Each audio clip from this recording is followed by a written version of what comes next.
I will see. That's why I said next time. So that kind of threat, the Ghanaian English, next time you do that, you will see. In Ghanaian English, that means he will cause me some harm. You will see. There will be consequences, even if it's not physical harm, but there will be consequences. So I turned and gave him the same answer that no, he has no right. I'm not a suspect. Even a suspect, can you do that? So I said he had no right. Then next thing I knew, he said, I'm stupid. That's what the soldier said. The soldier said, I am stupid. Oh, of course. So I turned back and told him that he's also stupid. So we exchanged a few words. And then one of my lawyers pulled me for us to go in. We went, and then, as usual, the OSP chose to present employees. When we had made it clear at the second meeting that, look, considering that almost all of my allegations are against Kissi Agyabeng, who is the special prosecutor, and these are his subordinates, the subordinates can't do much about their bosses. Martin, they say do that. Can you investigate, if, let's say, Mr. Nuyama, your this COO? You can't investigate Mr. Nuyama, much less the MD. So that's the same thing. And even before I was invited, Ghanaians had said it on various social media and private messages to me that how can OSP investigate itself? But you know me, I'm a law-abiding citizen. I thought that as long as they can do something to accommodate that, to show independence, I'm willing to give the information. In any event, I'm almost done. I'm presenting the petition to the president for onward submission to the CJ. I have a lot of charges. As I'm talking to now, I have over 15 charges against Kissi Agyabeng. I'm not running away from this fight. So the least they shouldn't have even tried it. You don't try such a thing.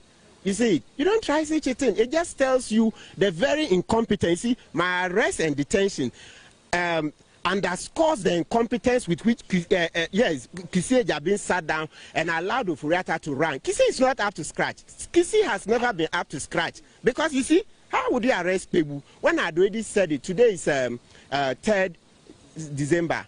I mentioned on 2nd of November, you can check on the key points, that I'll be presenting a petition for his removal. So such a person like me, and you know me, once I say I'm going to do this, I'll do it. So just stay clear of. Look, I don't mind the arrest, even assuming the exchanges with the soldier were illegal and so amount to something that you want to arrest. Remember, in law, there's a difference between arrest and detention. The arrest is you tag the person. You are under arrest, I'm investigating you for so and so offense. So when you are done, admit the person to bail, right? Then let the investigations continue. Can you imagine, Ablom Mensah said, yes, they were admitting me to bail, but I should bring a property in my name. For what? So a soldier insults me, Martin, you are stupid. And I also tell him you are stupid. That's the effect of the words. So that's and the reason why you were detained? Yes, that I should bring property in my name. And where's the indenture? Fortunately for me, my office is just about 10 minutes from the OS. I have indenture in the office. So when we argued, my lawyers argued for about 15, not that continuously 15. My lawyers made a plea that, look, I should be given self-recognizance bail, right? And then Ablom Mensah said, okay, he would go consult. So he stepped out. So we thought it was going to be a favorable response. So when then subsequently he came in about 15 minutes and said, no, they would not do so. They will not vary the conditions to give self-recognizance. So then I told Mr. Marcelinus Bia, one of my lawyers who accompanied me, okay, Marcel, go to the office. I have indenture in my name. Just bring it. And my office is just, you can see, you can attest. There's less than 10 meters drive to the OSP. So Marcel came, long story short. So Mr. Ablom Mensah asked that I be handcuffed and taken into custody, that it was too late. And that even when we brought the indenture, they would have to do verification. So practically talking about justification, for exchanging words with a soldier who didn't know the writing. He's not supposed to be performing police duties. A soldier performing police duties in the OSP. You see the verity of it talking about. Article 210 of our constitution is clear that, look, you soldiers for war and then maybe some development activities. But here you had the police, two policemen in there.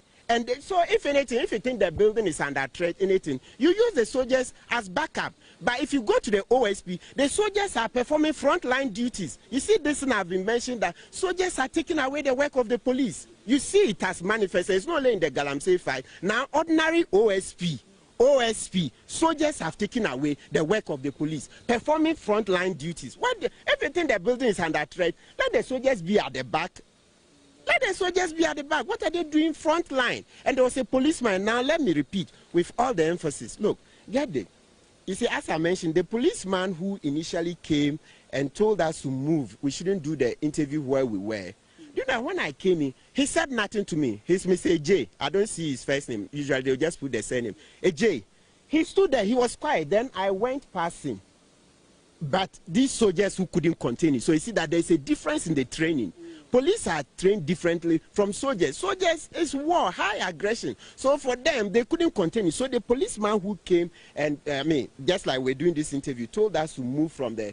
We're not on the direct frontage of the OSP. The interview was being done on an ECG facility, which is near the entrance. So perhaps ECG to provide backup electricity for OSP and the other buildings in the area. But when you go there, you see that this is an ECG facility. So that's where the interviews were being granted. But even then, when Mr. J, the policeman, came and said we should move, the Joy News cameraman and Fatal, the journalists who were interviewing me, they were questioning his authority, because for them, they were clear that this is an ECG facility, not OSP. Look, their camera, I'm sure, were live. It will bear me. I had to intervene that, look, I don't want to argue. You see, like we say, to paraphrase, when you go hunting for an elephant, don't concern yourself with rabbits, snails, and those things. No, we knew that Kissi Ejambe must leave because he's incompetent, he's corrupt, etc. That's the thing. So I didn't want the story to expand. So the moment the policeman, Mr. J, said we should move, you will even see, I'm sure their camera, the Joy News camera will capture. You see me pushing them that, no, let's go, I don't want an argument. So I pushed them, so we went off the ECG facility and did the interview further off. Then I walked in. When I walked in, so the policeman who came and asked us to move, so I met him, he didn't say anything. I bypassed him, still going to the OSP yard. Then these soldiers who have bad temperament, you see, like I said, very bad temperament, their work is not police duties. I don't know what is so, dangerous about Kwebu, that you have soldiers supplanting police, soldiers taking over police duties. Right in there. I didn't come out. So you see, these soldiers, this exchanges with one of the soldiers. Remember, the first one asked me, when I replied, he stepped out. Then the shorter one, he couldn't contain his anger. I think he has anger issues, right? So he's the one I had the exchanges with. That was it. When I went upstairs there was nothing. Ablomensa had no, they sought to ask us the questions. And you know, this is the third time. We had told them that, like I said, Martin Sedu, that you cannot investigate Mr. Nuyama, your chief executive operations officer. You can't, much less your MD. So from day one, we've been telling them that, no, listen, most of my allegations are against Kissi Ejambe and then Albert Akrugu. Albert Akrugu is the director of asset recovery and management. So the first day, can you imagine, Albert, who is one of the persons had accused, sat down and sought to receive information from me. So my lawyers raised and said, but Albert, Martin Kwebu has named you as one of the persons who should be leaving. I mean, you are part of the problem because there is a petition against Albert Akrugu and Kissi Ejambe, Ashraj, right? So when we did that, then, and also raised that generally, even when you took out Albert, the other two are not senior to Kissi Ejambe, so it will not work. That was the first meeting, so then we had to go. Then they said they will reconstitute and call us. They reconstituted and made us appear before Albert Paddington and then said Ablomensa. That was the second meeting. So then my lawyers raised it once again that no, this can't happen. That day I was in the company of lawyer Marcelinus Bia and my other colleague, right? And then lawyer Jakwasu also is our lead counsel, Agweshi Jakwasu, right? So we raised it, but Agweshi Jakwasu was not in the meeting room. He was somewhere in the building. Now, so we said no, listen, find people senior to Kissi Ejambe in the OSP in order for us to give that. Yes, because if you bring Kissi's subordinates, no, they want promotion. You know, even in the military, there is a lot of politics. You hear the word eye service or face fine. You ask soldiers, up to a certain level, you will no longer get promotion unless you are politically aligned. So eye service, face fine, and those things. So I knew that, no, if you give this to subordinates, they may sell the information for promotion. Even if they don't, okay? Even if they don't, a bystander okay, will think that there will never be justice because you are going to investigate your boss. Who born dog? It won't happen. Neither Ghana nor elsewhere. Most, no matter how courageous even the subordinates are, I'm saying that a bystander seeing that a subordinate is about to go and investigate his boss, it won't. No, that's not justice. Oh, when listen, what do you call? They didn't even tell me that is NIB. So all Seth Abloh Mensah did was that he told AJ, the policeman, to handcuff me. So he did. And then, so you see how it is. You see why we need law reforms. I had no opportunity to call my wife and kids and family. No, I had no opportunity at all. So they just bundled me. You see, to add insult to injury, do you know who came to escort me? The first soldier who questioned me and I replied, but who kept quiet. Yeah, he came to escort me. So you see that it's victory for them. That you dare to stand up to rise. So I complained. I said, how can the man who even started this whole exchange be the one to escort me? So a soldier came to escort me when there are police. So based on my complaint, when we got to the entrance, then Mr. J, who now had to drive the vehicle, asked the soldier to get down so that a policeman will come and say, meanwhile, what are we looking for? This particular case, it brings up a lot about the way the Ghanaian has lost faith in the police service, so much so that everything you want soldier. Look, the policeman who came, he was far taller and muscular than the soldier. So what is it? Why is it that we like too much of just is it the uniform? Because in terms of physique, if you saw the policeman, the police also have the well-built, and he's far more well-built, taller, physically imposing than the soldier who got down. And the other soldier is very diminutive, very diminutive. So I don't even know why you be placing so much on the, you want soldiers. Were you told what charges would be preferred against you, or you didn't get to that level? And if that, whilst you were in their premises, what happened? What was the conversation like? No, so I was told that for obstruction of a public office or something like that. Yes, obstruction. So it only meant the soldier. Now soldier is performing police duties. I don't even know. Well, yes. Meanwhile, if they have this, I have witnesses. My two lawyers were present. They saw it was the soldier who first insulted me. I can't insult a soldier when he has not done anything. But the moment he insulted me, then that meant that he's not respecting his uniform. So how would a civilian? So you see the very reason we even say, look, don't bring them into the to mix with civilians. Keep them. There's a reason why there's a barracks. They say, look, let them do war. Maybe if there are bridges, some developmental activities, let them go and do.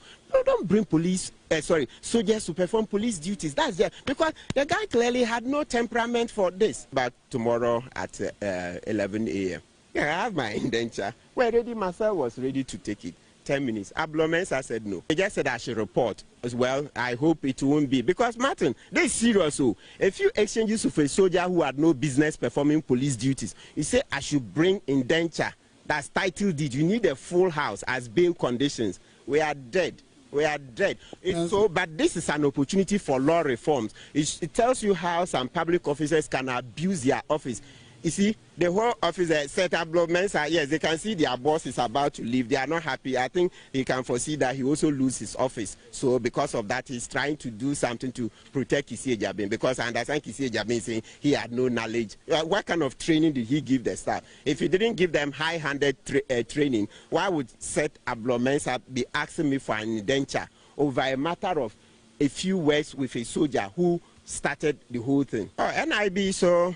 I was taken in, and then there was some paperwork, so you have to fill in, and then yeah, you fill it. You know, the one that struck me was that even I had this complimentary card. Even that one was recorded. If you have this, yeah, they said, do I have anything? I checked all my packets and said no, because my phones and everything I had left in the car, right?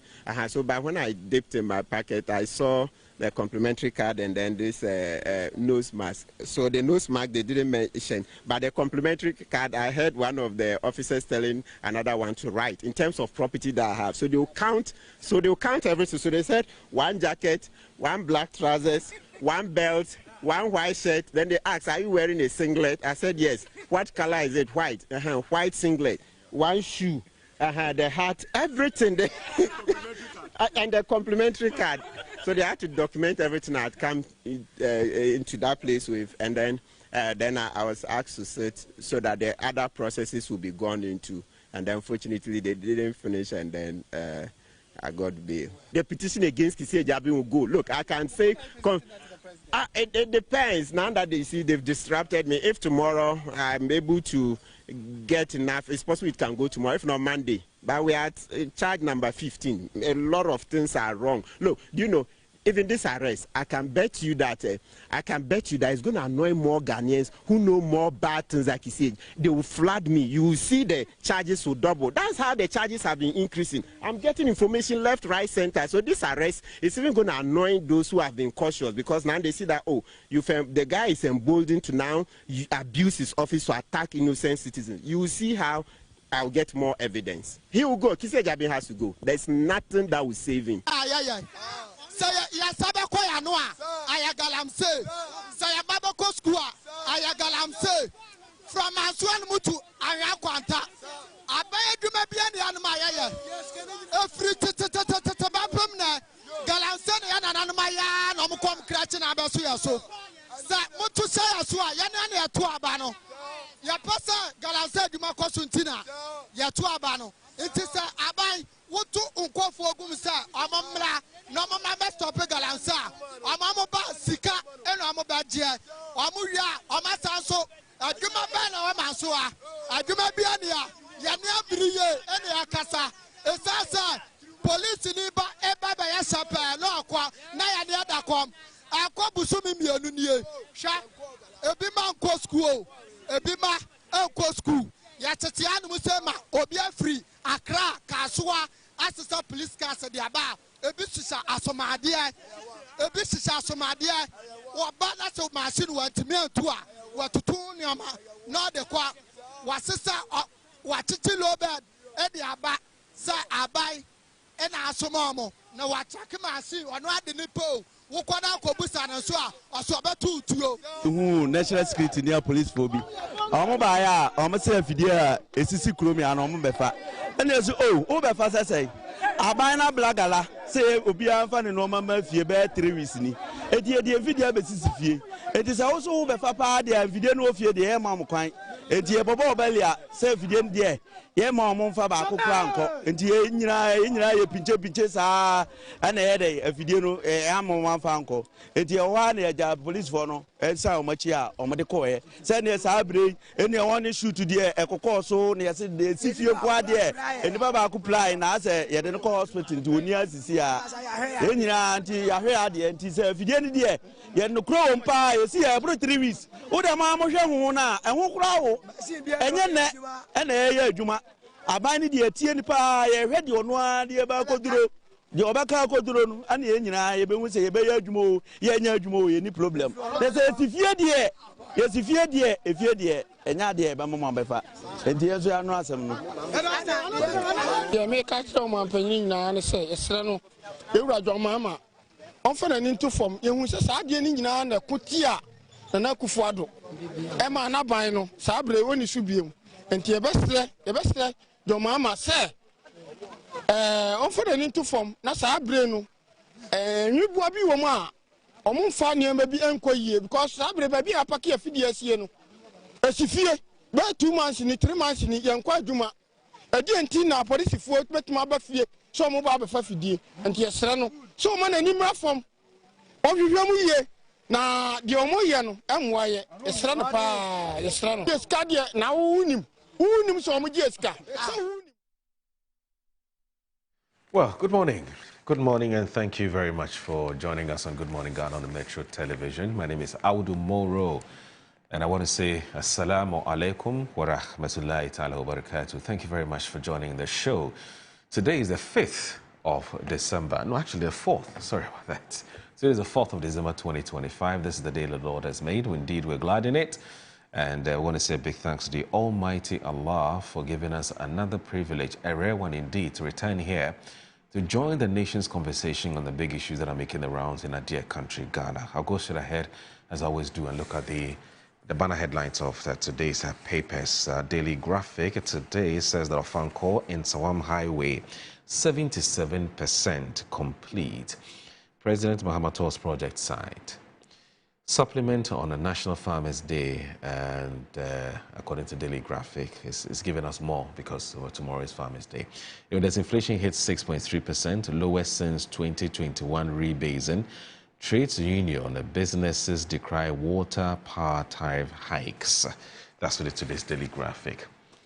The Ghanaian Times, we won't abandon Accra Kumasi dualization, President assures, and there's PASS revised disability Act to reflect current trends. So PASS revised Disability Act to reflect current trends according to GFD.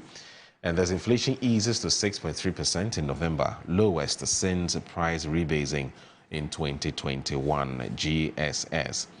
31 farmers, fishers and institutions pick awards tomorrow at National Farmers Day in Ho. And there's Nungwastu has a allodial authority over major lands, according to spokesperson. Daily Guide, 6 UG learning centers not accredited, GTech. EC postpones District Assembly Unit Committee by elections. NPP outdoors amended constitution. Special needs education free. The Insight. Lithium, Third World Network pushes Ghana to prioritize value addition over royalties. Ghana Medical Trust Fund, Mahama Cares, rescues 2-year-old cancer patients. And there's as NCA partners GFD to celebrate International Day of Persons with Disability. Government promises PWDs 50,000 slots in 2026 1 million CODES program. Invest in tomato meat factories, that's a strand challenges mining companies. And over 300,000 march in Black Women's March in Brasilia for reparations and end to racism. Africa reviews its first trillionaire in digital assets, the case of Ghana's Zenogy. The New Republic. Reverend Azigiza drops the Christian influencer tomorrow. There's lithium royalty row not over. 9 million cedis thief claim explodes. Hold the thief back. Pressure mounts on U.S. Embassy to aid Oforiatta's extradition as Kweku Azar rallies citizens. Election steal alert. NPP executive pad list with zombies to crown Bamia King Ken supporters allege. The Daily Post. Top up 9% salary increase or withdraw new utility tariffs. TUC to government. Martin Kpebu released by OSP. And there's a legally wrong and unacceptable. Sosu blast OSP over Kpebu case. All right, so that's it for the front pages of the papers that we have for today. Let me also let you in on our guest for the show today, as I always do before I go on that important break. So our guest for today is Fred Agbenyo. He's an Honourable Member of Parliament for the good people of Guan. He's joining us this morning. And also Richard Ahiagba. He's the Director of Communications of the New Patriotic Party. So stay with us. This is Good Morning Ghana on Metro Television. And the key issues for today, the Office of the Special Prosecutor versus Martin Kpebu. Predictably, isn't it? It was a big issue yesterday. Now, known for his recent criticism of the OSP and his handling of the Ken Oforiatta case, well, Martin was detained on December 3, 2025, after she showed up at the office on an invitation. His lawyers say that he was arrested for allegedly obstructing an OSP officer during the visit. He's been released following a series of events. There's also the IGP contract extension. It sparked some heated debate. What exactly is the issue? We'll look at that as well. And also massive anti-Galamsey crackdown in the Savannah region. And now, let's now turn attention to your favorite, Metro TV Online. What's happening?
Sometimes the unexpected happens and the hero falls down in his own story. But he needs not stay down for long.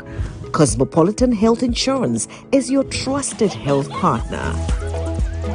Whether an individual building a business, with Cosmopolitan Health Insurance, your medical care is our concern. For the best health insurance solutions for corporate institutions, groups and associations, families and individuals, choose Cosmopolitan Health Insurance from our over 700 accredited health service providers nationwide. Call us on 0302 540 668 or 0501 678 547 for all your health insurance solutions. Cosmopolitan Health Insurance, your medical care is our concern.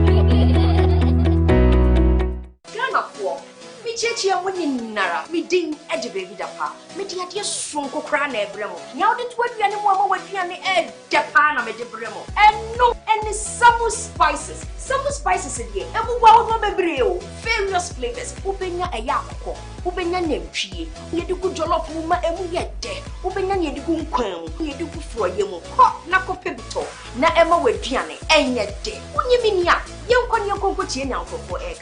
Download your communication to enjoy Uduba. That's some spices. One in the SCN, no time. Some spices in a Sabi, daddy so say. Some spices, Munsam. Some spices, Yama chicken. Some spices. Sanaka in Kitswa, measure 10 grams. Yawa chicken, spaghetti, garlic and ginger, stew, and jollof, and the flavors of Bebre. Some spices, yes, Saka. I'm a brand manager. Of course, I accept only quality and affordable printed souvenirs for my promotional campaigns. I'm the head of academic affairs of a very important institution in Ghana. Of course, we only deal with quality, reliable printing companies for our institution's printing materials. I'm talking about Appointed Time Printing.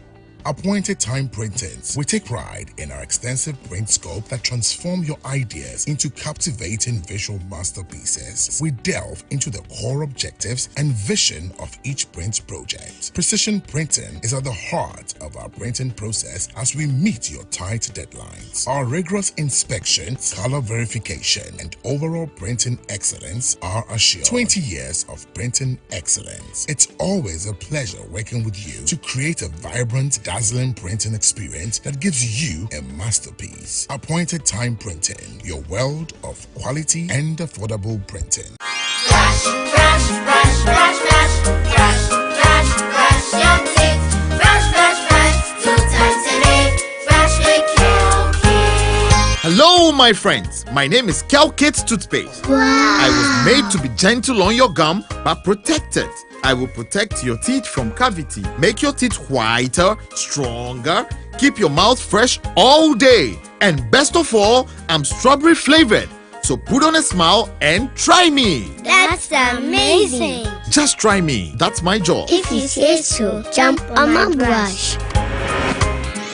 Makes your teeth stronger, chicky chicky whiter, chicky chicky stronger. Yay! You did it! I'm glad you like your new toothpaste. Don't forget to brush both day and night. Kel-Kit, happy smile.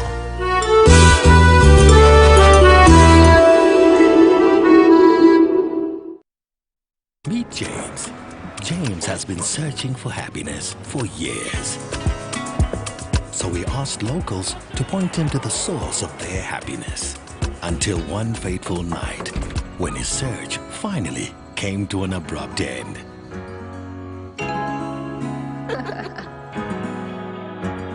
Find your happy place with GoTV. Get GoTV to enjoy a wide range of shows for the whole family. GoTV. Love it.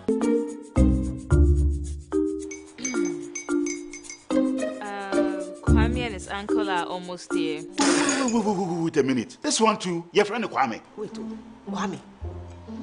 As in the same Kwame again? Yes, Mommy. I'm the second coming. Into all this tension just to reintroduce that broke boy from Kaswa. Why would you deceive the family like this again? Now I understand the whole delay. Trot from Kaswa. Why won't he be late? Or being late? Of course.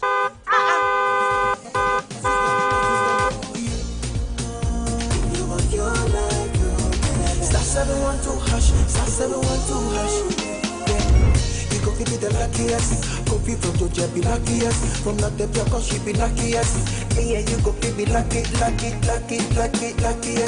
No matter why you're luckiest. Everybody go be the luckiest. God Kwamio! Senya God the boom. If you put it so would the coming of the Son of Man be. Hey. Is that his car? Ha! Even now, your shadow the way designer. I use my own mouth to reject him. Oh, this is my mouth. Look at that. Kwame, my son. Now, tell me the truth.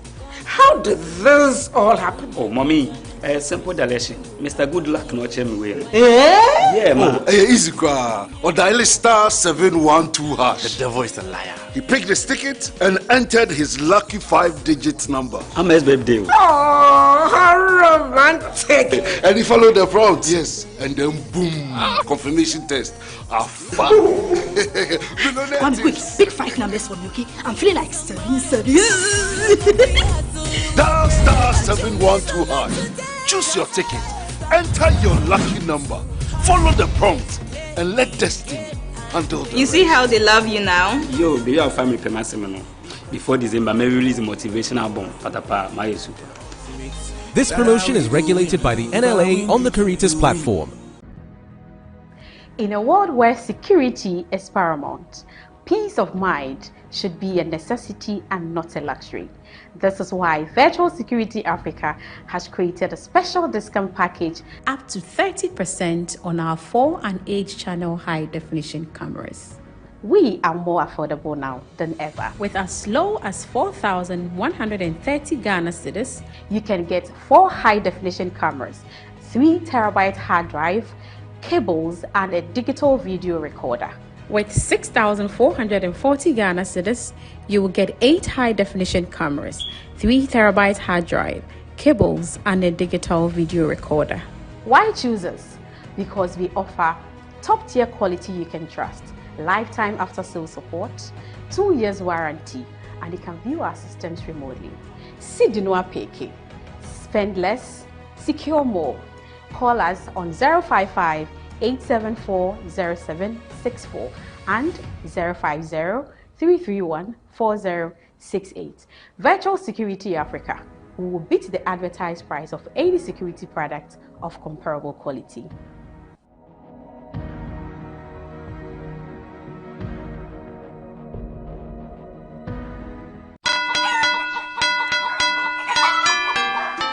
This Christmas, Cartus Agri Limited is bringing you freshness, flavor, and festive joy straight to your home and office. Right here in Accra, Kumasi, Cape Coast, and Takrade. Cartus Agri, your #1 poultry plug. Fresh birds, sweet eggs, delivered with love. Get ready for our juicy Midofopa package. You get 1 broiler, 1 layer, 2 crates of eggs, plus our special chicken spices, all for only 450 Ghana cedis. Midofopa, sweet value for you. Or go big with our Coco Bolobo package. That is 2 broilers, 2 layers, 2 crates of eggs, and chicken spices, just for 800 Ghana cedis. A Coco Bolobo. More chicken, more joy. And for families and corporate bodies ready to feast, try our Odon Soda package. 3 broilers, 3 layers, 3 crates of eggs, plus spices for only 1,200 Ghana cedis. Order now, enjoy more. And the best part is, corporate orders come with free delivery. Terms and conditions apply. Call us now. 0558 376127 or 0241 674268 or 020-331-5557. This Christmas, choose Cartus Agri Limited. Cartus Agri Limited. Freshness you can trust.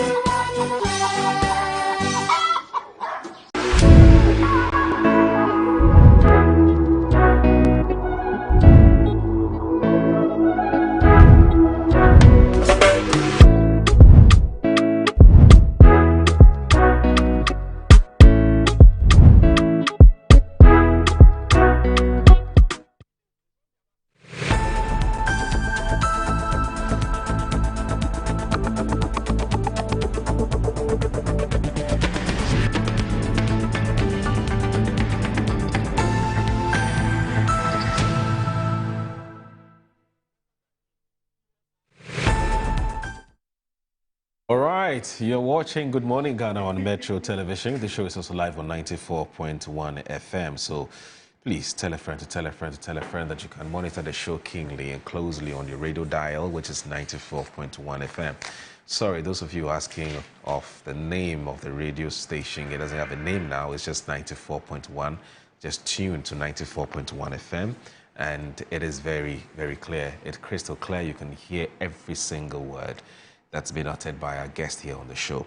So, as I did indicate at the very beginning of the show, that our guests are seated and have the Director of Communications of the New Patriotic Party, that's Mr. Richard Ahiagba. And also, so Richard is here. Richard, good morning. Thank you very much for joining us on the show. A pleasure. Thank you. And also, Fred Agbanyo is the Honourable Member of Parliament for the people of Guan.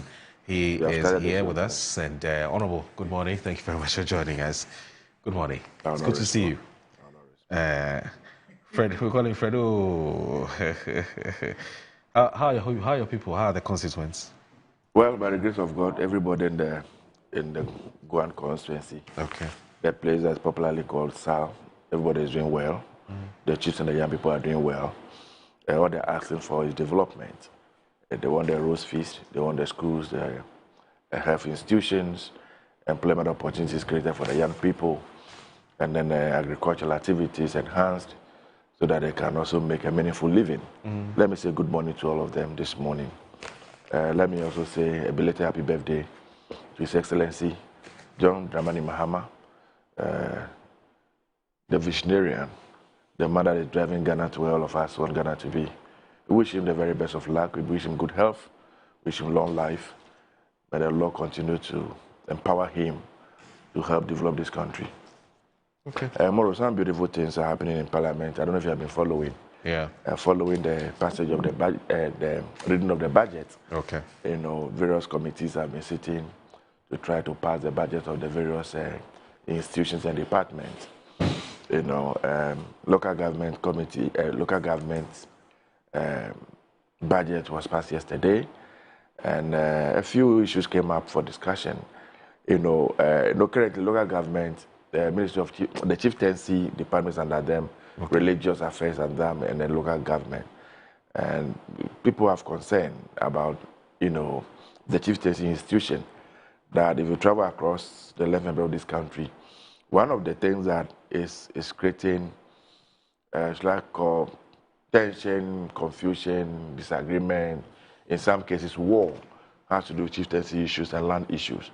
And so once we are able to resolve those issues, we have a very peaceful environment, and then we can give way for development. Unfortunately, if you check this year, 2025, most of the cases that were submitted to the various House of Chiefs for, you know, to be addressed, only about 12% of them were addressed.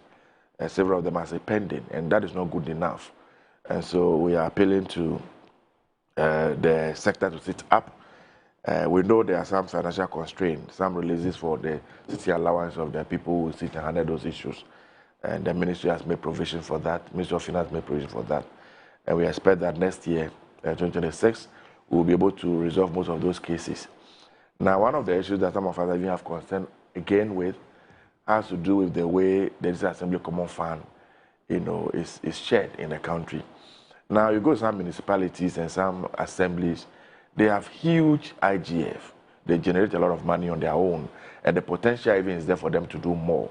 Sadly enough, anytime we are giving out the IGF, we tend to give them more, we are giving out the common fund, we give them more common fund than those that are struggling to generate IGF. Oh. Yes, and, you know, we ask... But that doesn't make sense. Yes, because the whole thing is equity. You want to bring the development gap. You want to check, for instance, this rural urban drift, so that young people can get the same opportunities and remain in their districts and then work in their districts. You want health infrastructure to come up, education infrastructure to come up, employment opportunities created and all that. And so if you go and give that these assemblies at that level less, and those that already have enough IGF more money, then you are encouraging people to move towards where development is. Yes. And the Common Fund Administration assure us that they are going to look at it again and make sure that we do that balancing. Because if you go to my district, for example, Guan district, we don't have anything that gives that IGF. We don't have markets, we don't have a lorry station, you know, there are no economic activities. And so the assembly is not able to generate any IGF on their own. I can tell from January to about October, November of this year, the total money they have generated is less than 100,000 Ghana cedis. Whereas our assembly have generated over 20 million Ghana cedis. So how do you go and add on to, is it a biblical thing, that prophecy that we are fulfilling? And so if really the whole idea is to bridge the development gap and create some equity, then the right thing to do is rather look at those who are struggling to generate their own money, give them more support so they can move on. Now, another thing, for very good reasons, if you check our local government architecture very well, you would have noticed that these assemblies are the ones that make their bylaws. They are the ones that are able to generate their own IGF. But the same doesn't happen with the municipal, the regional RCCs. They don't generate their own money. And so little taxes that they give to them, money that they give to them, is what they depend on. It's becoming a problem. The majority of them now are dependent on the districts. Anytime the regional assemblies have to do anything, they have to call on a district to, support them, bring money and all that. Well, the assemblies too, the districts also have very little money, to work with. And so we need to find a way of getting enough money for the RCCs so they can also continue to do their supervisory role, play their supervisory role effectively well, for our development. Now, Ministry of Foreign Affairs, something very, very interesting is happening over there. A few years back, if you are looking for a passport, it can take you, a number of months, sometimes 6 months, 3 months, 4 months, even a year. You have to go and talk to somebody they call a guru boy. You go and pay him so much money before you get the passport. Now, they have introduced a 24-hour system within their passport system, so that tomorrow you can get your passport within 24 hours. Now, you don't even need to travel to Accra. They have open offices in all the 16 regions. So you just go there, complete your forms and everything. And through the courier system, they'll deliver your passport to you in the house. You don't have to struggle at all. Once you pay for the express, you pay 2,000 Ghana cedis, and then they'll deliver your passport to you. You don't have to go and pay the money to any immediate person. You don't have to worry yourself. And I think that's a very good initiative that we need to encourage them. And anybody who applies through the normal process, you get your passport in a record time. So this middleman thing has been generally removed from the system, which is good. Yeah. And even the price for the passport has been reduced from 500 Ghana cedis to 350, so that more people can apply for passports. Now, one thing, it will interest you to know that all the missions that we have abroad, majority of them are operating from rented facilities. And we are paying more than $50 million every year to pay for rent across the country. Now, the ministry has decided that they will start, buying their own facilities. So, yes, in the short term, the capital outlay will be huge. By medium to long term, we'll save a lot of money for this country. Once the facility, our own facility, all the $15 million plus that we are paying annually for this rent, we can use to do something else. And so all of us are encouraging the ministry to try and do that. The last one I want to speak about this. Yesterday, we also passed an agreement between Ghana and Qatar. Okay. Our young people who want to travel out there to go and work. I'm sure in time past, you have seen videos and pictures and you have heard about the things that people go through when they travel to especially the Gulf regions to go and work. Some of them will go and do this house girl and house boy, the treatment they take them through. Some of the agencies that move them from here are not registered agencies.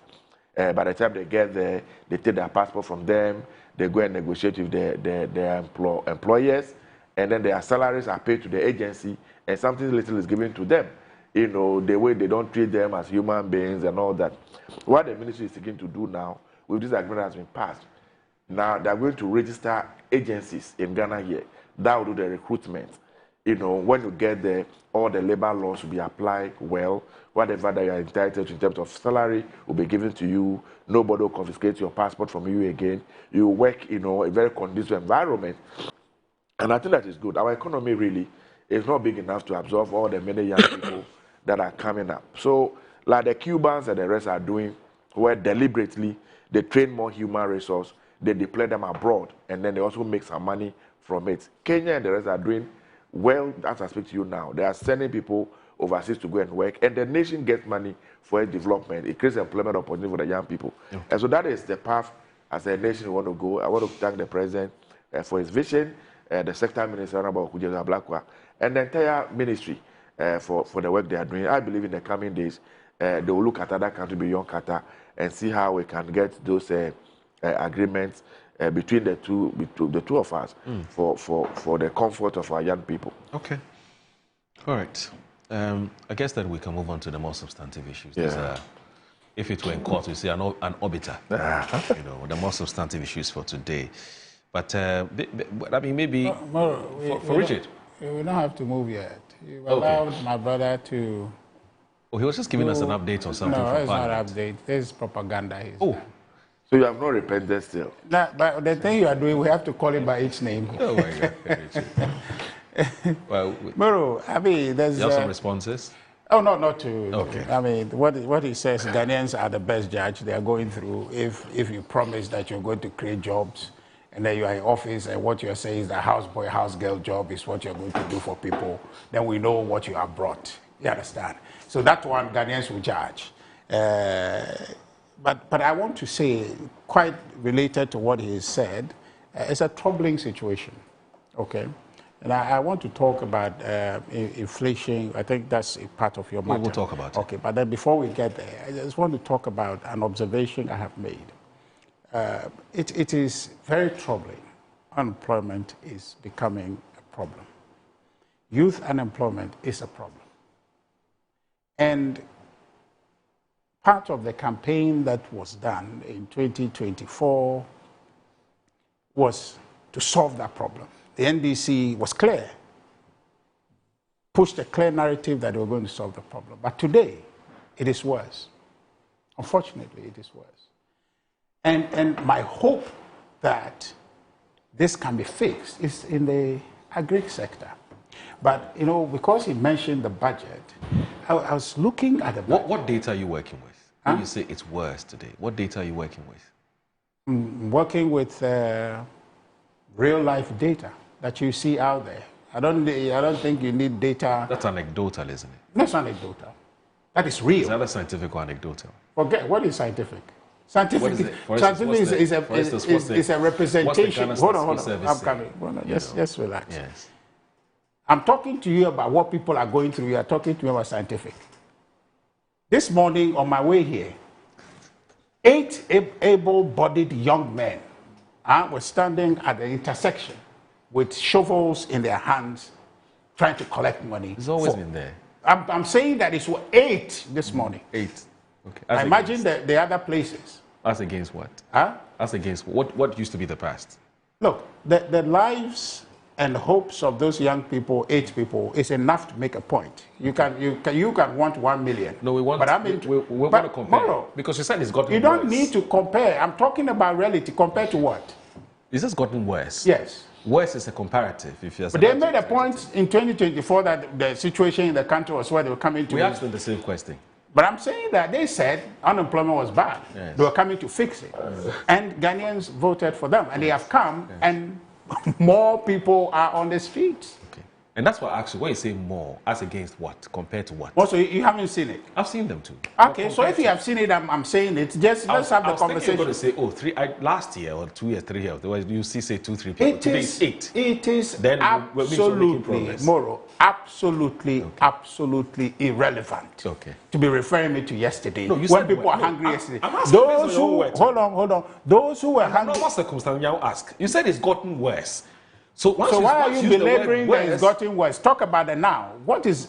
No. If it's gotten worse, it means we have a bad situation. Yes. You going back to talk about what it was yesterday does not solve the problem of the people who are... So let's talk about today. Why are you talking about yesterday when we... Richard, you don't have too much time. And very soon now... You said worse. Moro. What are the numbers? What was the numbers before? What are the numbers now? Moro, you can get hung up on worse or what. I'm telling you, if you don't admit it, the reality is out there. I admit that we have an unemployment situation. Let's move on. Let's move on. Once you use worse, I have a responsibility to ask you, Richard, worse as compared to what? If you don't have the numbers, you can make progress. As compared to what they were saying in 2024. No, but you are talking now. Moro. Okay, let's make progress. You don't want to share any figures with me, so it's okay. Let's make progress. I am talking to you about people's experience. Yes. We know that. Okay. They don't have a job. They are home. They are complaining. And they said they were coming to solve that problem. Yes. And I'm telling you that today there's more people on the streets. There are more people. How do you tell? You just told me that you see them too. So Yes. what question are you asking me? No, so I see human Moro, beings let me not who are argue not with working. you. I'm here to. But has it gotten worse? And how do we arrive at the conclusion it's gotten worse? It's a simple question. I I'm just surprised. told You're very good at answering questions, but today... because you asked me a needless question. It's not. A question that you have an answer. Very, very no, important it's not. question. It's not. You see, once you use the word worse, I have to interrogate it. You have to put me an English class because this thing that you're doing. Richard, I'm just you saying. save yourself the trouble by saying that. I don't have any trouble. You promise to solve. You just want to make things easy for Fred Agbo. No, That's what you are doing. Okay, then let's leave it alone. Yesterday, here we go. You're my very good friend. Here we go. If you said you promise to come and solve the unemployment problem, you haven't solved it, or what is happening? Fair question. But once you use the word worse, I'm sitting and people are watching. Say, how did Richard arrive at the conclusion it's gotten worse? Then you say, oh, well, because back in the day, I'll see 2-3 people on the streets. Today, I'm seeing 8 people on the streets. I've answered your question. I've answered your question. I don't know what you are trying to do. You haven't. Are you doing defensive mechanism for Fred? No, far I don't from know. that. Oh, that's not personalizing. No problem. I'm not personalizing. I'm just saying that. I'm just saying that the question you are asking is absolutely irrelevant. Absolutely relevant. That's once you use worse. When you have your reflection, hold on. How do you mean? Moro, when you have. What was it before and what was it now? Absolutely relevant. You know what is disingenuous in your posturing? Yes. Is that you yourself told me that you've been seeing people. Yes. Okay. Yes. But you have not spoken about it. Hold on. 48 years. I've been seeing people in the last 30 years. No problem. Just calm down. So I'm saying it's not new. Oh, it's not new. Oh, it's not new to see people on the streets. It's not new. Where you and I need to be worried about more. Moro, it's not new. No, it's not new. Oh, okay. So just hold on. So the point I'm saying is that you say it's not new, but you have not advocated for them. Oh. I am advocating for them. Hold on. But I've come here. Yeah. I've come here. You have not. This morning, at least you haven't. And I'm saying it, and you are just arguing with me instead of let's not shift the goalposts. You've said the matter. You said the thing has gotten worse. And I'm saying that when you say it's gotten worse, what was it before and what was it now? I don't know why we have to beat. Look, let's not belabor the point and litigate. I don't know if you are the host, you are the NDC rep. No! But what I'm trying to tell you, I am a journalist. I'm supposed to ask you questions. No. You ask me. Once you start using holy people, it doesn't help your argument. No, wait. Now, it doesn't help your argument. No, hold on. It's a simple question. It's a very harmless question. Hold on. Once you say it's gotten worse, yes. How do you mean? Okay, so back in the day, it's anecdotal, but I can take that. Back in the day, maybe when I'm going to work, I see 2 people. Today, I see 10 people. Where the additional 8, where are they from? Okay. NDC, sit up because it's getting worse. No problem. It's as simple as that. We have to litigate about this. Thank you. If you don't have the numbers, I don't have the numbers. I think it's gotten worse. Then we make progress. Moro, calm down. Oh, you are my friend. Don't do that. No, but you are taking a certain position that is as though that Fred is not here. You are doing Fred's business. You have asked me the same question. No, I won't have asked you. But here, just cool down. I am the political representative here. Yes. You are supposed to be a neutral arbiter asking us questions, but you have taken that position. But that's fine. But the question I am going to ask you is this. Yes. Implicit in what I have said, if you are doing the journalistic work you want to do, now let's get back to the English you want to get to. Implicit in what I said, that things have gotten worse. I mentioned the number 8. Implicit in that is that it wasn't 8 yesterday. Okay. If you weren't here to do politics, you would have just listened to that and deduced. But then you are doing politics. Moro, that's what you're doing. Every journalist. Hold on. Now that's what we're coming. Hold on, calm down. Whether they are partisan or not is another matter. Calm down. Just calm down. You are not yelling. Calm down. The point I'm making to you is that if you are paying attention and not being partisan about what it is, I'm saying to you that I don't have a prejudice. I don't have a prejudice. You have a problem with prejudice. No, I am clear. Harmless question I asked Richard. No, it's not a harmless question. It's a calculated question. How you ask me that question? Hold on, Moro. Richard, when somebody says on your platform and the person says something has gotten worse. You are going to make this a battle between you and I, and I'm quite ready. Moro, here is the point I'm making to you. Implicit in me telling you that I've seen 8 people this morning is that there needn't be 8 people on the street, and it wasn't 8 people on the street yesterday. But you sat up here and you want to litigate that because you want to make it look good. How? That's what you were doing. So if not, just let me make the point. No, it's not innocuous. It's not. I'm telling you, you can assume that because you do it and we don't tell you. Sacrosanct. No, please. Your opinion, it's not sacrosanct. You are entitled. I am not telling you opinion. I'm telling you reality. From whose reality? I mentioned a place. I mentioned a place to you. Atomic. I mentioned a place to you. No problem. So what is your business? No, you have seen 8 people. Yes. You are asking me to assume that the fact that you've seen 8 people means that yesterday it was 5 or it was less. Today is more. How do you expect me to make that assumption? Okay, calm down. You yourself said you have been seeing people. You've been most unfair to me this morning. No, because it is you that is being partisan. No, you are being partisan, Moro. You have been doing this. You are being partisan. No, you are being partisan. You are supposed to be neutral. You are supposed to be neutral, you are being partisan, and Richard, you are caught on it. Oh, no, I'm not surprising you. It is you who is surprising because you are supposed to be the host, and you have taken an entrenched position. You understand? I'm ready to go this route with you if that's what you want. But the point is that you are supposed to moderate between me and him. And he has made a point. Hold on, Moro. Wait for Fred to ask the question. No, you are asking the question. I was here when Fred was speaking the propaganda. He didn't say a thing. You finished and said we should move on. But hold on. What do you mean? That I said words? I said words. And I said, how did you arrive at the word? How did you arrive at a friend said the conclusion is gone. And I'm telling you that the arrival is the number that I have mentioned to you, and you have agreed that you've been seeing numbers on the street. I'm saying that there's 8. What if it was 10? Hold on. What if it was 10? Today is 8. So you tell me that you saw 10 and today is less. Because you don't have the numbers. Told me that. What do you mean I don't have numbers? I gave you a practical number. I'm not quoting statistics to you. Let's move on. So you need to make sure that if you are running the program, be neutral. No problem. Be neutral. And this thing you are yelling up and down to suggest as if that somebody is having an issue with you. No. If you want what is this thing about neutrality? You went there. I was just telling you a matter that I've experienced. In a sober way, I'm telling you that today my experience is bad. But you are the one wanting to take a position and make a cheap shot at me. And I'm trying to let you know your position. You are supposed to be a neutral moderator between the two of us. And you are taking a political stance. And I don't think that's fair. No, go ahead. Okay? Because when I get up from here, a rep from my party will come and sit here. And if you are being biased, then the conversation looks bad.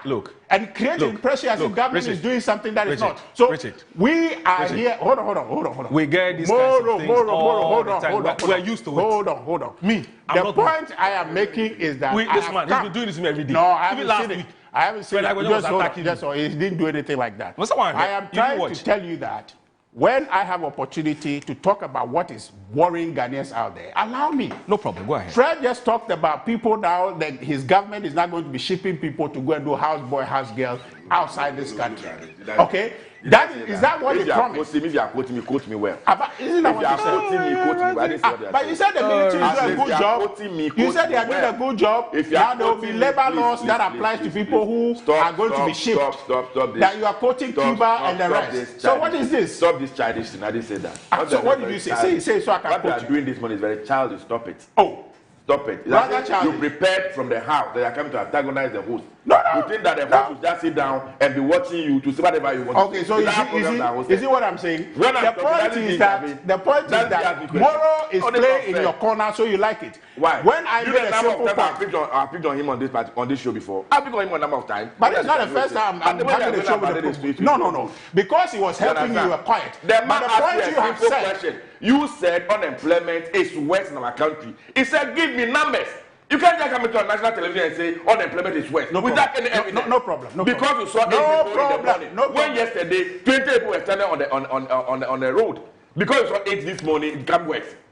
Is that how we judge? Do you live in this country? You live here. I live in Afghanistan. No problem. But I live here. Moro, you live in this country. When I asked Moro, does he see the numbers or not? He said he sees them. So your assumption is that unemployment is not bad in this country. Hold on. Where did you pass this? Hold on. So you are telling me that unemployment. Where did you pass this money? No, I'm not asking. Where did you pass this money? God, this know you. You are the only time I don't pass a blue kiosk. Fred. Oh my God. You know what you're saying is not right. It's not right, but what you are doing right. I don't drink anyway, just so you know that. But Fred, I mean, because the other you are behaving this morning. Fred, like somebody went to a blue kiosk. No problem. I don't go to a blue kiosk. But the point I want to make to you is that when I make a point about unemployment, will you tell me unemployment is better in Ghana today? Look, Would you say that? Don't ask my opinion. If you, Because very if I well. go and talk But right, Fred, but you are saying that you want evidence. I'm saying that apart from my evidence, okay, would you say that unemployment is something better? Are we not able to stick to facts, statistics? What is fact? What is fact when you have evidence Which of evidence? people's daily lives? Your evidence. I'm talking about you people's just left daily power lives. 11 months ago, You know, so your evidence honestly, should become sacrosanct. To come into national television this morning, and your view, your opinion, your evidence should be what everybody should accept. No matter the facts on the ground. You know, one of the things. Tell me what you did in the 8 years that you were in power to solve unemployment in Ghana. No problem. Tell us. But why should I tell you? Why should I tell for you? For the 8 years, what you did, you say you brought NAPCO. No problem. You told them of this guy, you recruited 100,000 people. Where are they today? No problem. Please don't go on that tangent. Who got the just when we come on unemployment, wait. you have no record. Why is it important? You have no record. Why is it important? Why is it important to talk about yesterday when we are in today? You said you can fix the problem that you were doing a comparative analysis. I am not doing a comparative analysis. No, I was telling you it is worse today. Please. I was telling you the reality of today, giving you evidence of what is happening just today. Whose reality? Maybe not your reality. Maybe not your reality, but the reality of the majority of Ghanaians out there. No. The people who are the young men who are standing in that traffic this morning with shovels, with shovels trying to beg for money instead of the ability to go and get employment. You are almost their relatives are what I'm talking about. No, I'm talking about it today because you won't talk about it. You came here and spew all these things about they are going to Afghanistan to go and do houseboy and house girl. But that's what you said. The best your government can do is to create a situation where the human resource of our country will be shipped to go and do houseboy and house girl in some country. But the truth is that Moro, you and then with Moro supporting you. Moro, just Moro supporting me. No, so you are creating. No problem. If that's your problem. That's okay, you can take that position. But the point is that to argue against people's pay and people's reality as a government would never help you. That's a free advice I can give you. To argue against people's pay. Because beyond that example I was going to give you, are more examples. Have you finished? You understand? Have you finished? You don't need to ask me that. When I'm finished, I'll tell Moro. The truth of the matter is that things are getting worse in the country. Bring Richard Cook. Things are getting worse. And so it's painful when that is being told and then a certain position is taken. It's painful because you are in government and so therefore you don't have the opportunity to engage with people more. Can you imagine? You don't have. Can you imagine? Yeah, you don't because I do. For my work I do. So when you were in power for the past 8 years, and you in your constituency when you are talking, when you are talking about common fund being distributed to bridge the poverty gap in your constituency and therefore generating internal revenue for IGF and the rest of it is not sufficient compared to other big metropolitan and municipal areas. What are you talking about? Is it not in relation to economic activity? But it's in relation to economic activity. And so therefore, where you come from, there are a bunch of... Your constituent, hold on. We're having a conversation. No, hold on. Let me finish. You can come in. Your constituents this morning, a group of young people in your constituency this morning need employment. So when we are talking about employment matters and you sit here and act as if the suggestion that people should be shipped abroad to go and do houseboy, house girl is the panacea to solving the unemployment problem. For me, it's sad. Do you go to church? You, in your constituency, if employment will be created, it has to do with investment in agriculture. But look at your budget. Look at your budget from 2025. The allocation to agri was about 2.9 billion. Okay, if you look at Agri Digest report, Richard, about 1.5 billion of that went. Sorry, but I'll come back. I'll come back to you so you can learn on this. This is part of the plot. You would allow me to learn. It's a very important. You would allow me to learn because I'm trying to make a point that you should allow. Anyway, just do your commercial. Just go ahead. You're so watching Good Morning Ghana Metro Television. Please stay with us.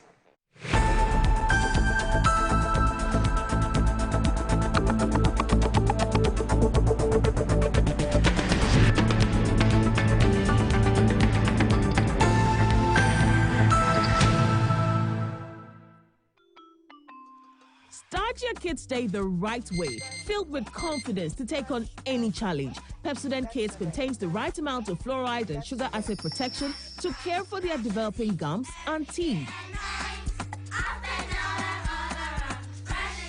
Grab either orange or strawberry so they brush with the sweet flavor they love morning and evening. Pepsodent Kids, giving your children a bright smile for a brighter future.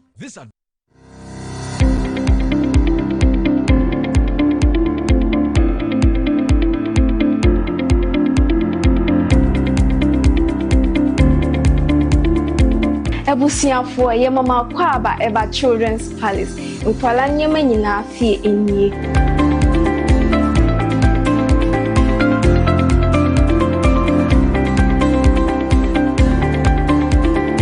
Yonkwala ntare mani mema nyina ntare nyina wase. Yonkwala shoes, yonkwala duane, yonkwala wipes, yonkwala diapers, yonkwala toys, baby coat. In fact, bibia opama umanyina obenye biwa ase.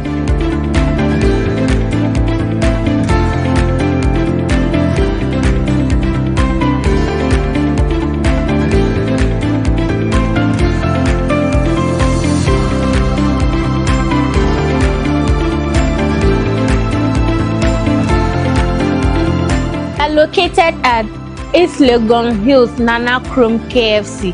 Contact us on 059-6377-172. Children's Palace. Happy children, happy fashion. See you soon. Bye-bye.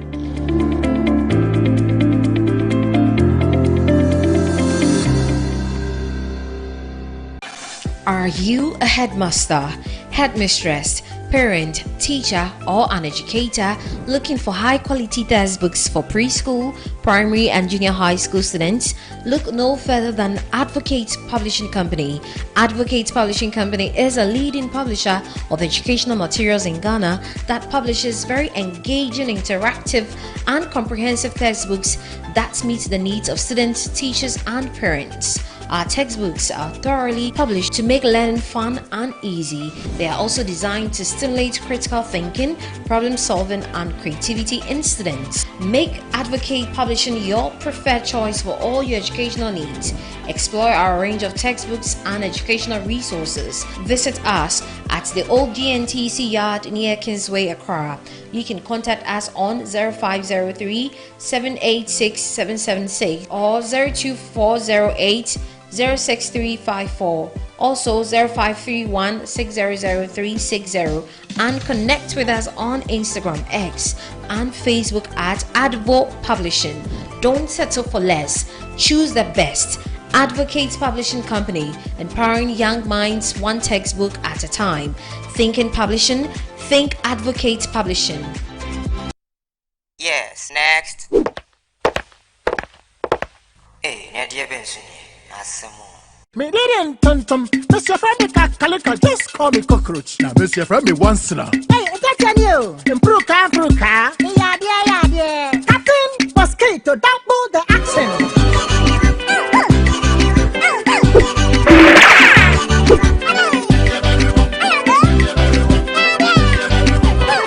Me did this sasso spray. Mr. Friend is sasso quell. Yeah, go to my sasso.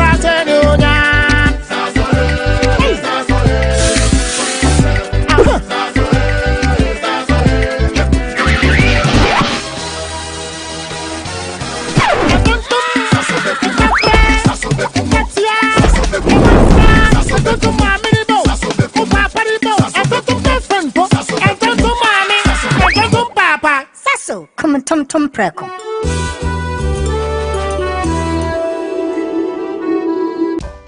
In my line of work, a confident smile is everything. Kel Charcoal Toothpaste keeps me on top of my game and ensures my smile is always radiant and bright. With the tiring nature of my job, we spend several hours under the scorching sun. To keep our teeth white and our breath fresh all the time, we use none other than Kel Charcoal Toothpaste. Kel Charcoal Toothpaste. You're on a Kessie and in a kit one. Samayo Kendini, a who be here, Semetra Sapapadia to a mammy manful. Kel Charcoal's natural ingredients, and a bomb is several buying, a man is swing, and a sansu mama hotel so a bedroom. Kel Charcoal Toothpaste. Choose Kel Charcoal Toothpaste for anti-cavity, whiter teeth, and fresher breath all day. Available in 80 gram and 150 gram. Grab yours today. Kel, happy smile. This advert is FDA approved. In a world where everything is connected, your business's security is only as strong as its weakest link. The growing threat of cybercrime has become an unescapable reality. In 2025 alone, the projected cost of cybercrime is expected to grow to $10 trillion globally, with small-medium businesses disproportionately targeted. Cyber threats have become increasingly sophisticated, widespread, and invisible, placing unequipped organizations at risk of massive damages in a matter of seconds. Meet Virtual InfoSec Africa, Ghana's Tier 1 certified managed security service provider. We don't just monitor threats, we predict, prevent, and respond 24/7. At Virtual InfoSec Africa, we deliver bold and cost-effective cybersecurity solutions tailored to your organization's size and complexity. Whether you're a startup or a national institution, our services scale with your needs. We offer 24/7 SOC monitoring, early warning threat intelligence, managed detection and response, digital forensics and incident response, and predictive analysis and threat hunting. From endpoint protection to dark web forensics, we secure every layer of your digital ecosystem. Why wait for a breach to act? Join the ranks of high institutions who trust Virtual InfoSec Africa to secure their future. Start your 3-month free trial of our early warning threat intelligence platform today. For more inquiries, contact 055-689-2086 or visit our website at www.virtualinfosecafrica.com.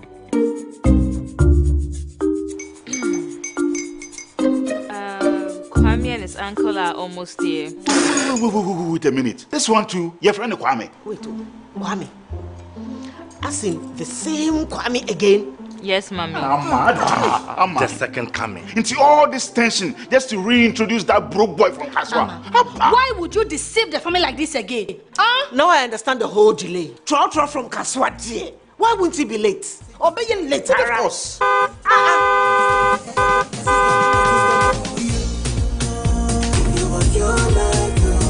Star 712 hash, star 712 hash.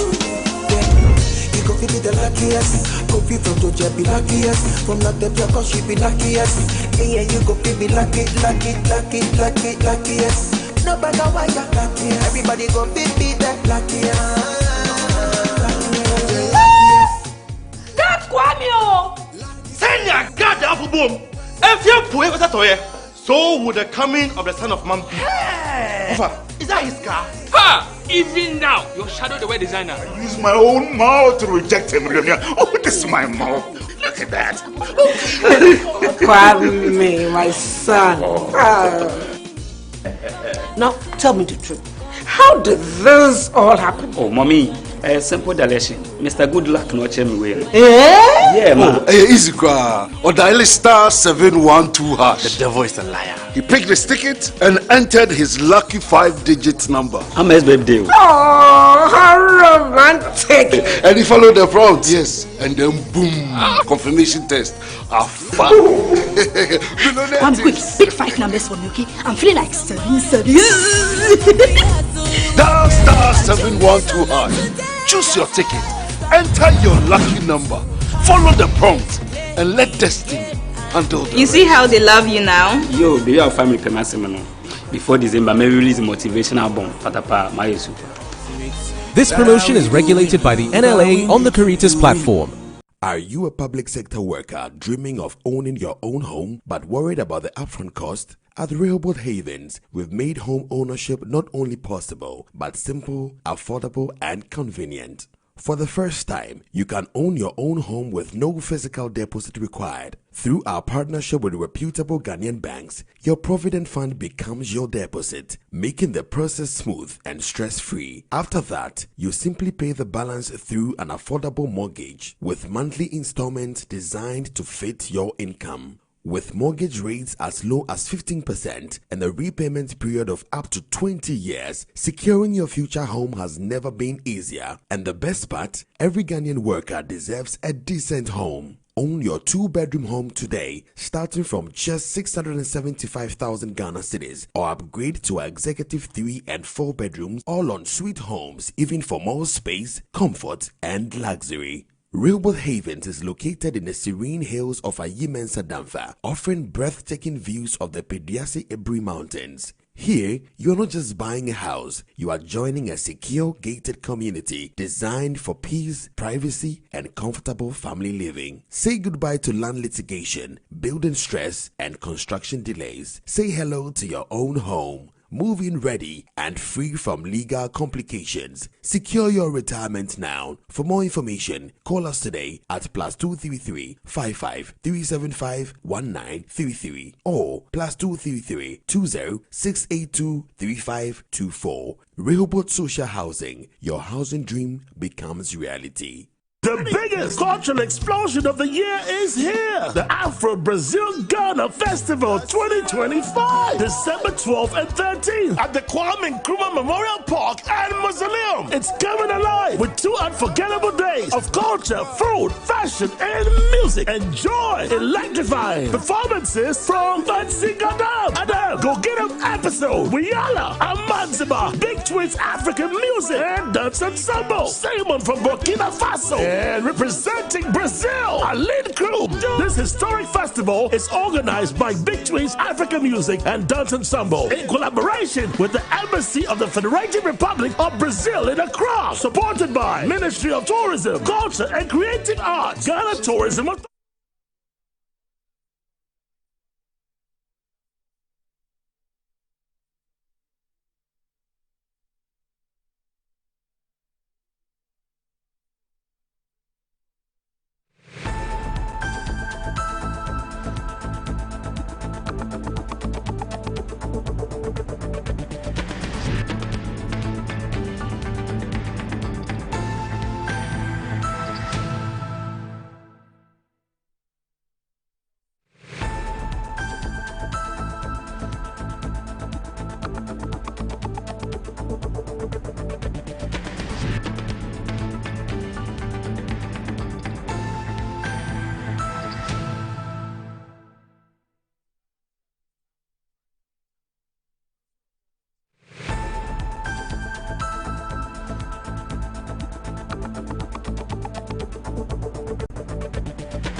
You're watching Good Morning Ghana on Metro Television. The show is also live on 94.1 FM. And I can say, well, let me just say that, okay, so Richard Ahiagba is here. Ahiagba, he's the Director of Communications of the MPP and also the Honorable Member of Parliament for the Guan constituency, Fred Agbanyo is also here. Mr. Fred Agbanyo is also here. So sometimes, yes, the interactions can get heated, but it's nothing personal. It's just individuals strongly disagreeing with each other. And if you think that what I'm saying is just, I'm just doing some PR, watch it. I mean, apparently, the production team captured the team having a very interesting tete-a-tete behind the scenes. We didn't know that we were being captured, but we have just been told that we've been captured. We've been caught off camera. So let's see what the production team has.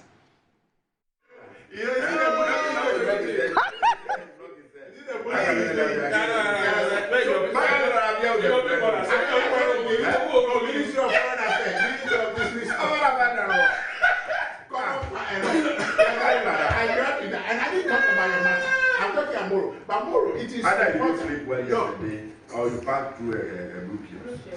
You are not like usually you are nice. I don't know why it's yes. And that's our girlfriend. It's a simple thing. If you don't like it, you know, listen. I don't have any. I don't have any say.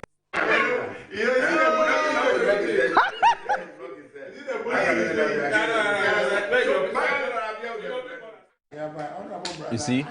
Yeah.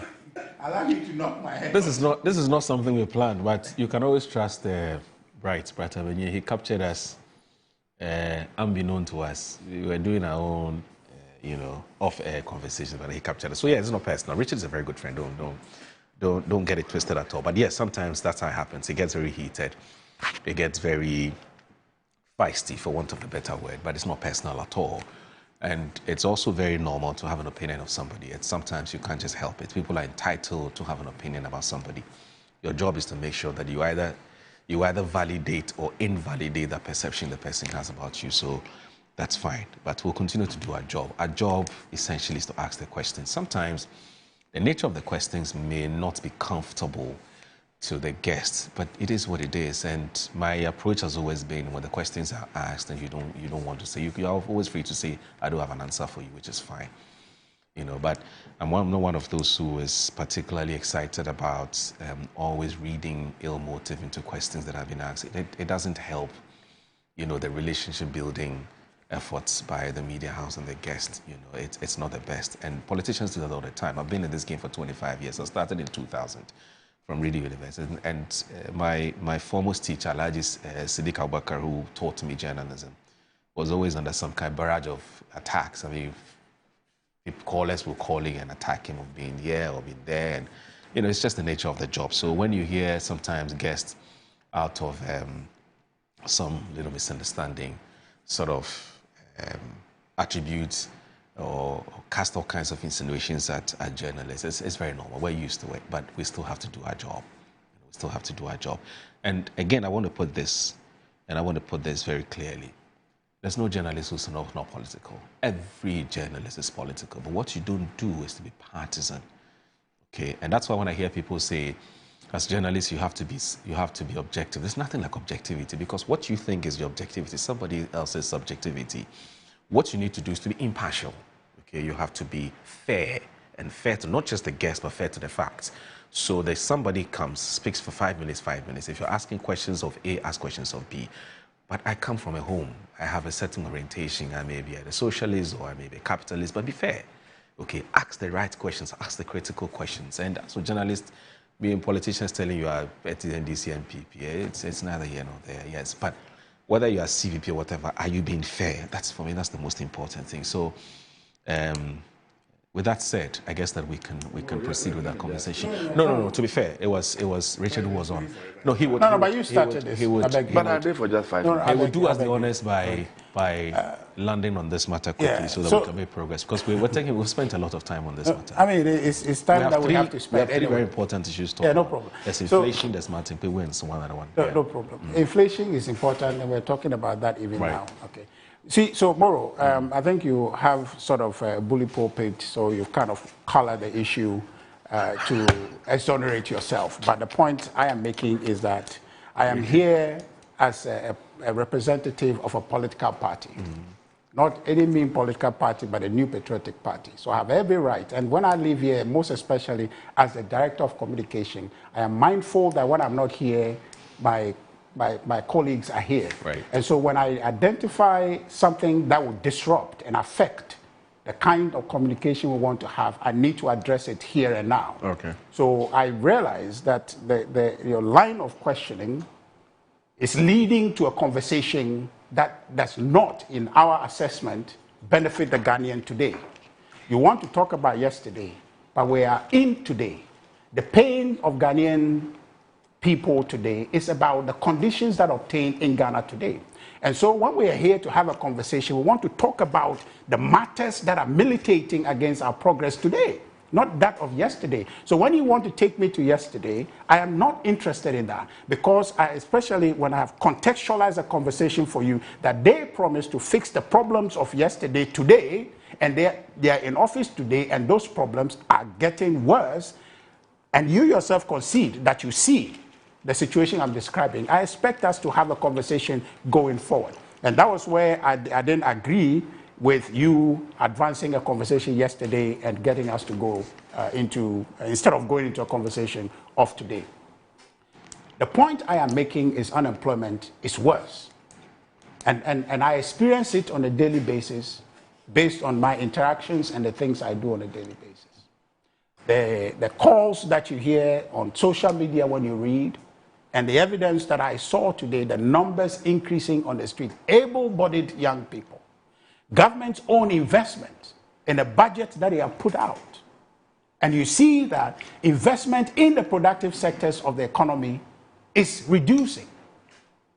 Today, we're going to be talking about inflation, but when you look at the government's investment in agric, where it's supposed to be able to, agric part of the rail sector, growth in that sector, investment in that sector translate into jobs. But this government's investment in agric sector continues to drop. From 2024, allocations to a Ministry of Agric was about 3.3 billion Ghana cedis. In 2025, that was dropped about 13%, okay, to 2.9 billion. Right. Again, in 2026 budget, Agric allocations have dropped again. Now we're just talking about allocation on the face of it. That is dropping. Now go further and see what actually translates in terms of disbursement to the ministry when the outturns come out. So if it's 2.9, it'll probably be less in terms of real disbursement. If it is 2.2, it's going to be less. Okay. That's a concerning matter.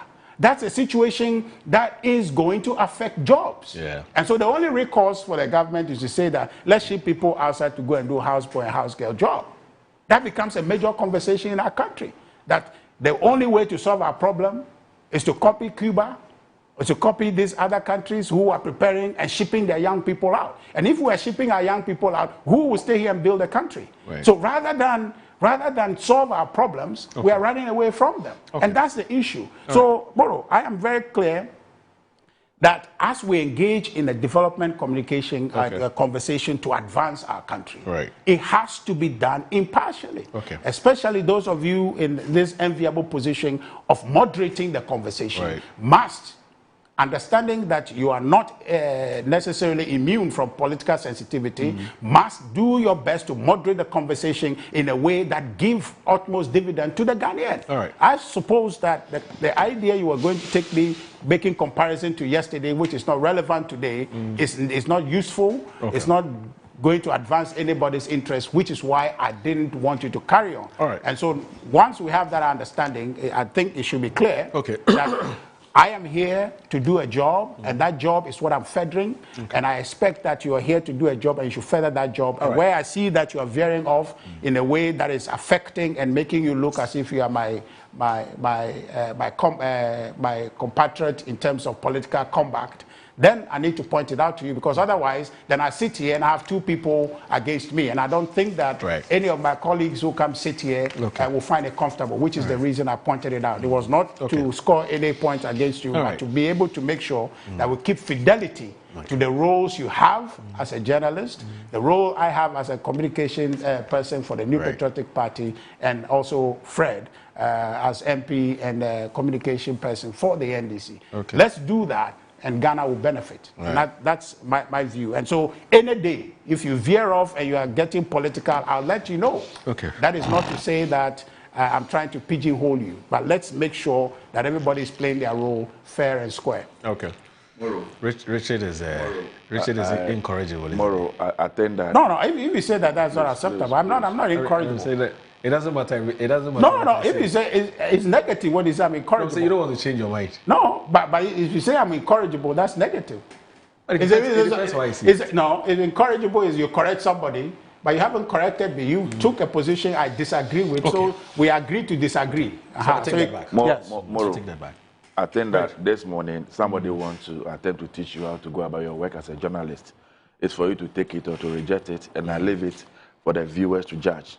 Reality, facts are this.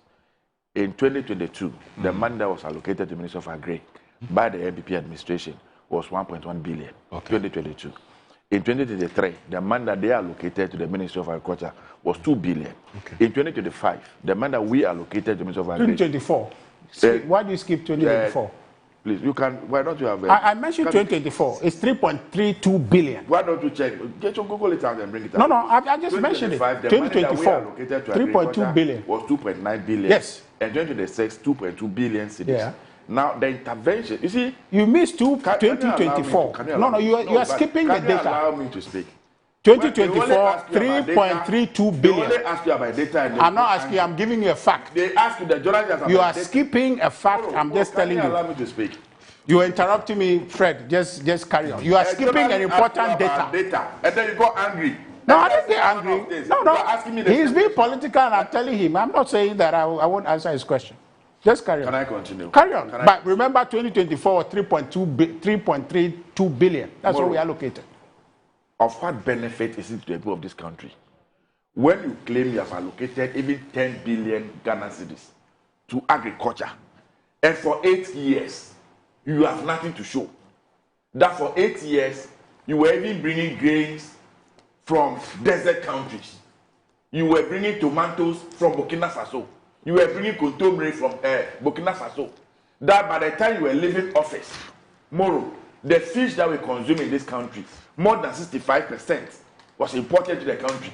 The poultry product that we consume in this country, more than 70 to 80% is imported. To what good is the value that you are mentioning? I'll answer that. Tell me what within the agriculture sector that is so significant that today we can sit back here and say that indeed you have transformed agriculture sector. You say you were doing planting for food or whatever that you called it. What is the scorecard? What is the track record? What is the benefit of this country? What did you leave behind? You understand? Now, the point I made about employment overseas. Again, you can choose to hear what I said or not to hear. That's your own problem. What I said is that over the years, we have heard the things that Ghanaians go through. Those who travel out of this country to go and work abroad, especially in the Gulf region. We have seen videos of people who are engaged in this houseboys activities and the things that they take them through. I never on this platform said the government intends to ship Ghanaians out to go and do houseboy job. I didn't say that. Those are your words and that's your conclusion. I never said that. I never said that. It is not out of place for any government to want to improve on the youth people, give them additional skills, give them additional competencies, and ask them to go and work abroad. It happens everywhere in the world. Ghana will not be the first country and will not be the last country. Whichever way, Ghanaians will travel abroad anyway, seeking for greener pasture on their own. And so if government think that let's put a mechanism in place that will help them so that they are not cheated when they move out there, what is wrong with it? What is wrong with it? Is our economy big enough to absorb all the people who are looking for employment in our country today? No. I have never sat on this platform to say that there's no unemployment in our country. Why? We all know there's unemployment in the country. Recently, when they were doing this military recruitment, we saw the number of young people who went out there looking for the opportunity to enter into the military. That is alone is a signal of the unemployment that we have in the country. The question is, what did you do about it when you were in power for 8 years? What did you do? If you had engaged all these people that you are talking about today, would they have been on the street that you are complaining about? The so-called 8 people that you saw this morning, if you had given them employment, would they have been on the streets? But whose job is it? Can you allow me to finish? You're asking me a question. I'm not asking you a question. Okay, then look at your camera. Asking for any answers. Look at your camera. If you get an employment, would they have been on the streets? We admit that the unemployment situation in our country is not the best. We agree that we can do something about it. That is why the government, for instance, has introduced a Jumawara program. There's a young person and you want to go into any form of artisanal training. Government will facilitate the training. If you want to go maybe into carpentry, they will sign you on to a master craftsman. Government will pay whatever money that you're supposed to pay to the person. You go to the training. Whilst you are going to the training, the stipends that you need for your survival will be given to you. When you finish, government will give you the setup. So you can set up your own business and start doing something on your own. Do you call that a bad initiative? Do you describe that as something that will not create employment for the people of this country? If government says that we are going to set up agricultural mechanization centers in non-agricultural districts in this country, so that farmers who are still depending on cattle and hoe, for which reason they cannot expand on their farms and produce more goods, this time around can go to these centers, go ahead and register, show them the parcel of land that they have. The mechanization center will come and measure your land. Whatever crops you want to grow, they assist you with all the inputs that you need so that you can expand your farm and produce more goods. Do you say to not create employment? If government comes and say that Animal husbandry is one area that we can create a lot of employment. And so we are starting the alcohol Nikiti project. That if you stay in the today, they say one fowl. How much is one fowl now? Almost 150 Ghana cedis in some cases, 200 Ghana cedis if you are going to Christmas. And so if you're in your house now, and then you are giving about 100 birds, 200 birds, whatever value of birds that you keep. You still do your farming activities. You still have your birds. You still have some goats in your pen. At the end of the day, if you sell 5 bags of rice, you sell some 20 fowl, you sell some 2 goats, won't you be able to put your soul and body together? Is that not an opportunity that the government has created for you? All the construction work that is going to go on, especially in the big push area, are we not going to engage people to work? Are we not going to engage all these artisans to work? Development is a process, not an event. Creating an employment opportunity for the young people of this country cannot be one-day event. It's a process. And that is why government has outlined all these things. And we are very minded. If you check the budget that was presented, every department, every ministry, deliberate decisions have been taken so that they can churn out more employment opportunity for the young people of this country. You were in government not long ago when we were living. Even teachers who had finished their college of education, you couldn't employ them. Nurses who have finished, you couldn't employ them. All of them are still in the house. We are now looking for financial clearance so that all these people can go and get employment to work. You come and see and pontificate and scream and shout that the employment is getting worse. And when they ask you to produce the data, you say, they shouldn't ask you any question. They should allow you to just whatever you want to say on air and go back home. Why? And you think that your view and your opinion on an issue should be accepted as the sacrosanct position, the facts, that is it, nobody to question you. We admit that we can do better as a nation. That looking at the resources that God has blessed this country with, we have all the fresh water, we have the sunshine, we have the vegetation, we have everything. We have all the minerals you can think about. Ghana should not be a country where young people will be struggling to get employment. People have completed school, they have their master's, they have their degrees for 5 years, 10 years, 6 years, they're in the house without a job. Some of them are underemployed. A graduate that is working somewhere, they are paying him barely 1,000 Ghana cedis. You know, meanwhile, this person has skills that they can put to the benefit of the state. And so this government is very, very conscious about it. We are very, very determined that we create the avenue and environment for people to want to engage themselves, create an employment opportunity for themselves, and employ other people. That's what we are doing. And so don't come and sit here this morning and start telling people this guy that, oh, unemployment is becoming worse. But which statistics? By 2024, when we were leaving office, unemployment statistics that we have from the Statistical Service tell that 14.9% of the young people who are looking for a job are unemployed. Today, what is the statistics? And so if you say it is getting worse, you must show us the figures. That, yes, when we were leaving office, it was 14.9. Today, it is 16. Today, it is 20. So it is getting worse. Then we have a conversation. And when they ask you to give the statistics, then you say that, no, we are not going to talk about statistics. We are going to talk about people's reality. Whose reality? Whose reality? So Fred. We are going to talk about what I have seen this morning as I was walking into the studio. The Ghana Statistical Service, I've been doing some research whilst we're talking. The Ghana Statistical Service shows a higher figure of 13.1% by the fourth quarter of 2024, right? So it's 13.1%. And he knows that. He's deliberately saying 14. Let's go to 2025. Employment was 14.9%. No, it's 13. Then, no, it was first, please hold on. In the first quarter of 2023, unemployment was 14.9%. So what do you reference? In 2024, Last hold quarter. it.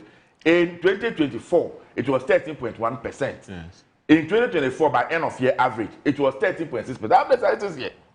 So why are you quoting 14? And I am saying, what's your source? Statistical Service. Ghana Statistical Service. So why are you saying 14? I am saying to you that at a certain point in time, in 2023, unemployment was 14.9%. No problem. Finish. And what is the data today? So on what basis do you say that it's getting worse? On what basis? And I've just reminded you, when we came into government, you told us we were going to create employment, and then you call something that you call NAPCO. What happened to the NAPCO? Where are the NAPCO beneficiaries? Graduates and master's holders, you engage them, you pay them 700 Ghana cedis. In some cases, less than 1 year, you've not even paid the money to them. To that we speak, the institution has collapsed completely, and the people are in the house. Is that the employment that you created? You said you were going to create employment in the agriculture sector, planting for food and jobs. Where are the jobs? And so you should be the last person to be pontificating and be talking about job issue. The least you can do is to keep quiet, zip your mouth. What this government deliver?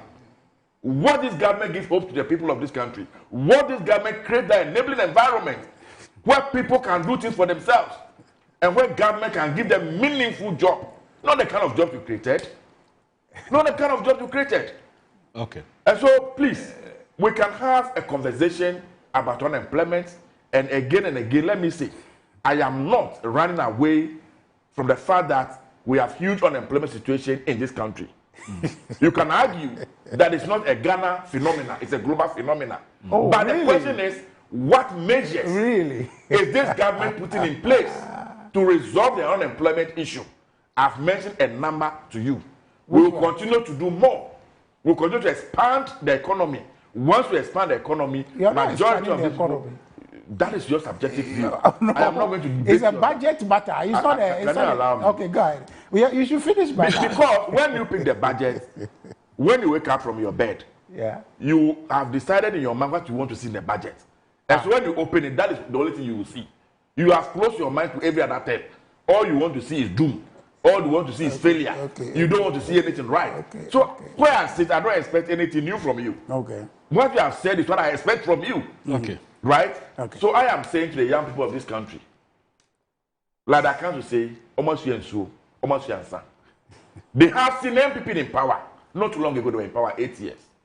When it comes to employment creation or creating an enabling environment for young people to work, they have seen what MPP can do. NDC is in power today. The young people of this country can see what we can do and what we are doing. We have been in power for barely 11 months. Okay. I am very certain by the end of next year, 2026, looking at the provision that we have made in the budget, if we are able to implement all successfully, employment will be brought down drastically. A lot more young people will get reasonable, good job, job that they can be happy with to do. Not the kind of one that you give out. Moro, Fred was... Gentlemen, let's not spend all the time. No, but it's important. I mean, this is conversation, right? Fine. The matters we can talk about. Look, you see, Fred says that, what did you do, and so, what did you invest? I'm saying that the investment we have made in agriculture cannot be said to be conclusive or the panacea to dealing with the matters. That's why they are in government to continue. They're in government to continue where we left off. And so when you are in government to continue from where a government left off for you to build on, and you are going back, that's concerning.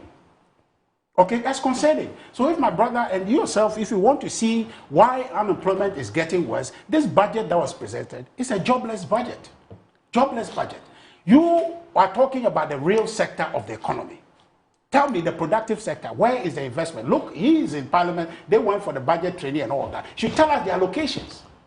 Agric, in 2025, you allocated 2.9 from a 2024 allocation of 3.32 billion. He conveniently skipped that. So if you are building on something, and you said you are coming to create jobs, and Agric is a major plank of our economy. The allocations you are putting there indicate government concentration, prioritization of the sector. So you are not investing in the thing. Is it by magic that the thing is going to yield result? No. As if 2025 is not worse, in your 2026 budget, you have scaled it down again. 24% drop from what you are allocated in 2025. When we are talking about this, then you say what we should talk about yesterday. That yesterday is not relevant to the Ghanaian. How much was released? Let's do that. Yes, 1.5 billion. Look at it. Look at it. In fact, if you want to try that conversation, the Jumara program that you are talking about, do you know the allocation to the real allocation following the 300 million or so allocation to it? The disbursement. Okay. Less than 34 million, or about 34 million. That's the allocation. Okay. So you think that you can just come and tell us, oh, you are going to do A, B, C, D, and that's it? The kind of campaign you did in this country that you're coming to do ABC, 24-hour economy, you're not even talking about it, then you're going to tell us that passport bill is office... in Parliament, you're going to pass it. It's not a bill matter you told us. 311 or 133, what you told us. You created the impression that when you showed up here in this country on 7th January, you're going to flip a certain switch and jobs will just show up and people will be working three shifts. That's the impression you created. And to date, you are moving around with paper books, volumes of printout to say that this 24-hour economy. Okay. That's not 24-hour economy. That's not what you promised. Okay. What you promised was supposed to create employment, and employment is getting worse. All right. So the point I am making to you is that this job, you see, you allowed him to speak, and when I'm speaking, he says I should hurry up. I don't know why you want me to do that. No, it's important to make the point. So, Moro, I am saying that if I were Fred or I were the government, I won't argue with Ghanaians. I won't be sitting here and pointing to yesterday. Because all the conversations about yesterday we have had. You are the Ghanaian. And then in the end, you have won the election. So now we want to see, okay, the balance of the policy that you want to bring that Ghanaians bought into. So Fred, you are sitting here, and I am actually canvassing for the welfare of your constituents, and you are busy here advocating against their interests. When I say there must be more jobs, because your government is not increasing allocation to agri, and your community is an agri community. You talk to me about the farmer service center that was going to be created. It hasn't been created yet. I don't know how you're going to create that when you are scaling down the budget. Okay, you know how much it costs to plow an acre of land. Okay, and do you think that people in your community would be able to pay that and scale up their farms? Okay, Richard. It's not. So if we are having this conversation, it is for the betterment of the country. Okay. We are not doing NDC, MPP, but the reality is that people are suffering today, and we're saying that you promise you're going to solve their problem. Solve it, and you're not solving. When we bring these things, instead of you arguing, you concede and work on it. Don't come and preach us about yesterday. Yesterday is gone. Another day has come, and the goal is that do something new to show us that what you promised yesterday, you are delivering. But for now, you are not delivering. It is all talk, no action. All right. So let's move on. Moro, the people of this country will give back. No. This is a conversation. So if you want to carry on, we should just carry on. The people of Ghana. But that's part of conversation. The people of Ghana who fired up. We're not here to sing. Moro, you are wasting the time. The people of Ghana who fired up on the 7th of December 2024 and gave us a mandate to govern, we are accountable to them. Okay. So far, they think that this government is on course. Okay. So far, they think that this government is taking the right decisions that will get this country out of the hole that we're planted in. All right. They can sit there, MPP, they're very good in opposition, screaming, shouting, and professing solutions that when they're given an opportunity, they will never be able to implement. We are not saying that we have solved the problems of this country. We are not saying that all the young people who are looking for employment have gotten employment. We are saying that we are putting the necessary remedial measures in place. And we are very hopeful that by the time next year, 2026, 2027, comes to an end, all eyes will see it. And all the leads will testify to the work we have done and the opportunity we have created for the young people of our country. You cannot choose to accept it or not accept it. That is your headache. That's no problem. Yesterday, there was a major political development. Your very good friend, Martin Kpebu. Let's talk about inflation. No, don't worry. Martin Kpebu had reported himself. What is your position about inflation? But it is part of the things we we'll discuss it. What is the problem? That we are he went to the office of the special prosecutor hoping that he would return see that in your 8 years. Almost immediately. Fred, please pay attention. He goes there and something happened, and so he was arrested. He was detained briefly, and finally he was released. And of course, this is Ghana, so it's generated all kinds of responses and analysis and commentary and so on. The Daily Post today reports it and says Martin Kpebu released by OSP. And it's a private legal practitioner, Martin Kpebu, has been released by the Office of the Special Prosecutor after he was detained on Wednesday, December 3. A development that temporarily halted plans to question him over corruption allegations made against Special Prosecutor Kesey Jabin. He was released Wednesday evening after meeting bail conditions set for him.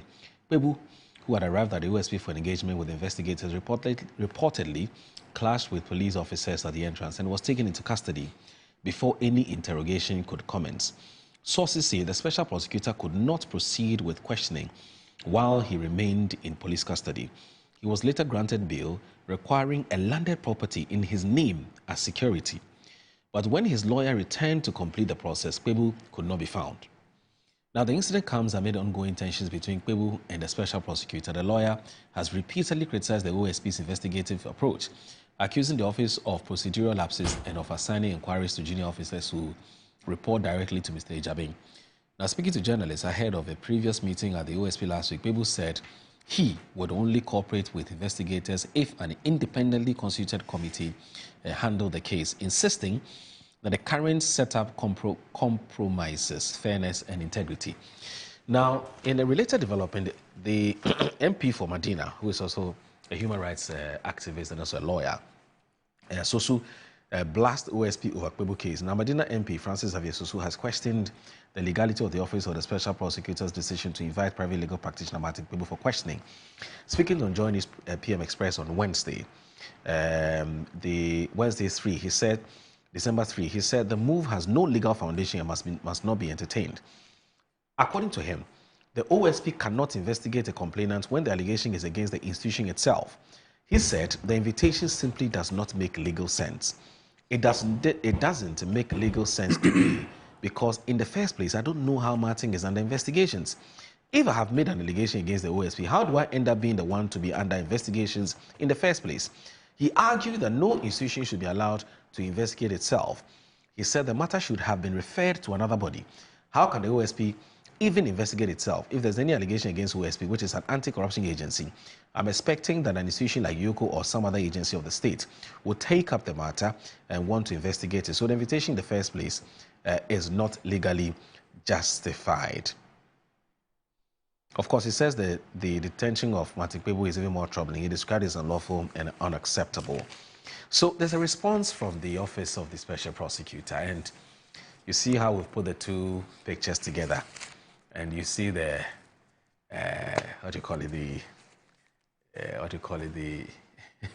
the thunder lightning between the two of them, which is to say there's some tension between the two gentlemen. Anyway, so that's the picture of the man who is in charge of strategy and communications and research of the OSP. I'm talking about Sami Darko. He's the director of strategy, research and communication at the OSP. And it says, clarifying the issues surrounding the incident involving Martin Kpebu. Now, it says, 1, a pattern of misconduct. This is not the first or even the second time Mr. Kpebu has acted improperly toward OSP security personnel in the discharge of their lawful duties. Now, after each incident, he publicly presents a completely different version of events. Now, having monitored his conduct for some time, it became clear that unless his interactions were recorded, he would misrepresent the facts. A notable example is his false claim that there were 16 petitions calling for the removal of the special prosecutor. When confronted by KSM on his show, he admits that he merely repeated what he heard someone say on Newsfile without verifying it. It is concerning that a lawyer would make such a statement without checking the facts. Charlie, don't waste your time. That statement. It's a useless statement. 2, the second one which the Office of the Special wants to bring to attention is that the investigation is separate from his allegation. And this is what it reads. It says that the confrontation, the confrontation at the OSP has nothing to do with the ongoing inquiry into the unsubstantiated allegations he made against the SP and the office. He continues to claim that he's gathering evidence and would eventually present it to the OSP board. Now, despite knowing there's currently no board in place, this behavior follows a familiar pattern. He refuses to cooperate, demands that certain officers be removed from the panel, gets his wish, and then introduces a new obstacle. Now, fortunately, the investigators have continued their work professionally despite his lack of cooperation and abusive conduct. 3, misleading the public about investigators. Now, Mr. Kpebu, we're told, repeatedly misleads the public by claiming that those handling the case are junior staff, when in reality their ranks are equivalent to deputy commissioners of police. He also falsely claims that the OSP is investigating itself, which shows either a misunderstanding or a deliberate misrepresentation of institutional processes. Fact-finding committees exist to establish facts, not to pronounce guilt or innocence. Police misconduct is not investigated by fire service officers. GRA misconduct is not investigated by the immigration officers. And unless misconduct in one university is not investigated by another university, the principle is the same. And then now he goes to the main issue, the main events that happened yesterday. There's just 2 paragraphs. It's an events at the gate. Upon arrival, Upon arriving, Mr. Kpebu parked his vehicle and stepped outside the gate to conduct an interview. He always does this, brings in media men to speak to them before entering, and after exiting, security personnel cautioned him to move away from the entrance. So he moved to the fried yam seller spot and continued speaking to the media. Afterwards, he entered the compound alone. The guards reminded him that photography and videography are not permitted around, the premises. And then there's an escalation and arrest. He reacted angrily to the reminder and insulted the guards. They issued a formal warning about this conduct, but he insisted he could act as he pleased and threatened to report them. He told them they are nobodies. Even their boss, head of the agency, is nobody and will be removed soon. His continued insults and obstructive behavior led to his arrest for the offense of obstruction of officers in the performance of their duties. He was informed of his arrest on suspicion of obstruction. In accordance with the law, the arrest was executed without force, and there is no internal record of any assault or mistreatment. Bail, processing, and conduct of counsel. That's the final one. Now, following the arrest, bail was granted according to standard administrative procedures. The conditions were explained to him and his counsel. However, one of the lawyers refused to leave the premises until Mr. Kpebu was brought back. She insulted officers and caused a scene, all of which was recorded. Despite her behavior, officers removed her gently and without force. Their professionalism deserves commendation. Transferred to holding area, Mr. Kpebu was transferred to a secured holding area as part of normal processing. Public concerns have been raised about the detention location, but internal records show that all transfers followed protocol. At no point was he denied access to counsel or due process. And he says no trap, just accountability. Finally, the claim that OSP fell into a trap is unfounded. The office has not fallen for any trap. He has simply applied a law to protect his personnel and maintain order on his premises. The message is clear. Connections, public influence, or media prominence do not place anyone above the law.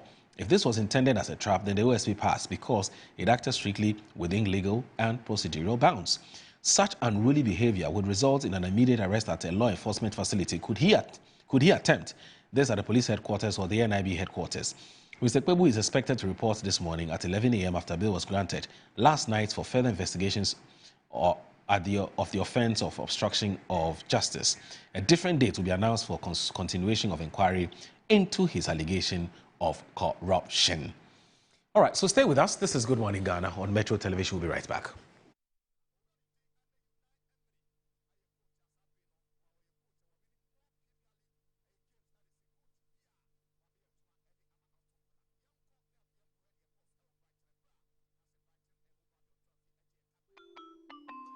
Start your kids' day the right way, filled with confidence to take on any challenge. Pepsodent Kids contains the right amount of fluoride and sugar acid protection to care for their developing gums and teeth.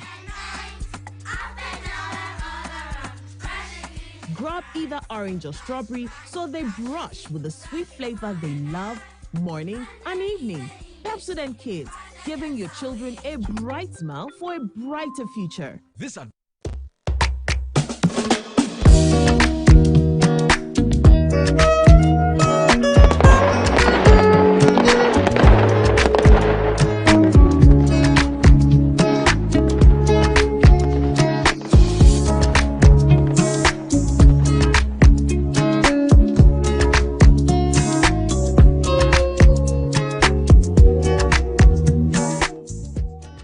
Ghana's biggest real estate event is back, and it's even better. Looking for your dream home? Want to invest in land or explore real estate opportunities? Then don't miss the 8th edition of the Mikasa Home and Property Fair. Meet and connect with Ghana's leading real estate developers, mortgage providers, home improvement experts, and more, all under one roof. You'll also get access to free seminars and expert-led info sessions covering everything you need to know about buying, financing, and owning property in Ghana. Date 5th and 6th December 2025. Venue the Icon Event Center, East Legon, a minute drive from the East Legon Tunnel. Time 9 a.m. to 7 p.m. each day. Attendance is absolutely free. Register at mikasa.com/fair. Headline sponsor, Gold Key Properties. Platinum sponsor, Clifton Homes. Media partner, City FM and Channel 1 TV.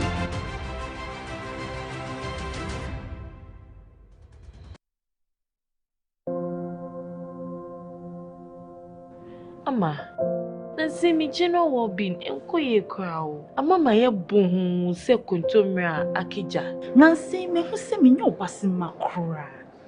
A mammy pulling me into one. Oh, you white. And you won't give us GC mixture and any capsules. Ah, you no boom, and want some namokana. A boy and ma any memina. Ne ma ba ye obesima. Na bear must why your bear messima. Ya, we the brown. I'm a neck giant sour the shelly bottom. No, when you yan and into sessing you, you chop one.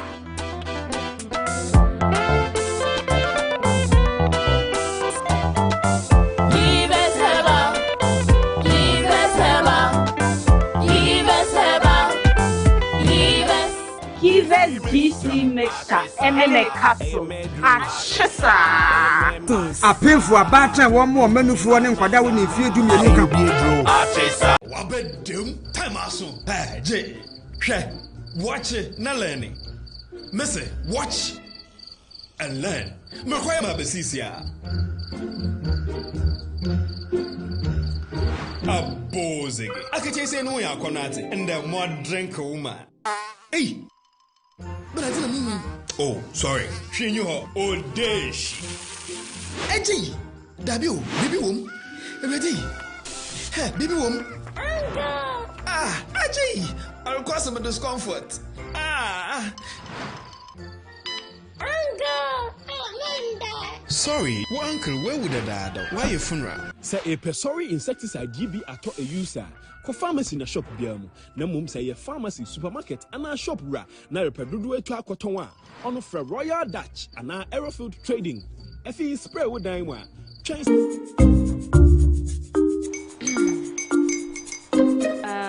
Kwame and his uncle are almost here. Wait a minute. This one too, your friend Kwame. Wait, Kwame. As in the same Kwame again? Yes, Mommy. I'm the second coming. Into all this tension just to reintroduce that broke boy from Kaswa. Why would you deceive the family like this again? Now I understand the whole delay. Troll from Kaswa, dear. Why wouldn't he be late? Or be late? Of course.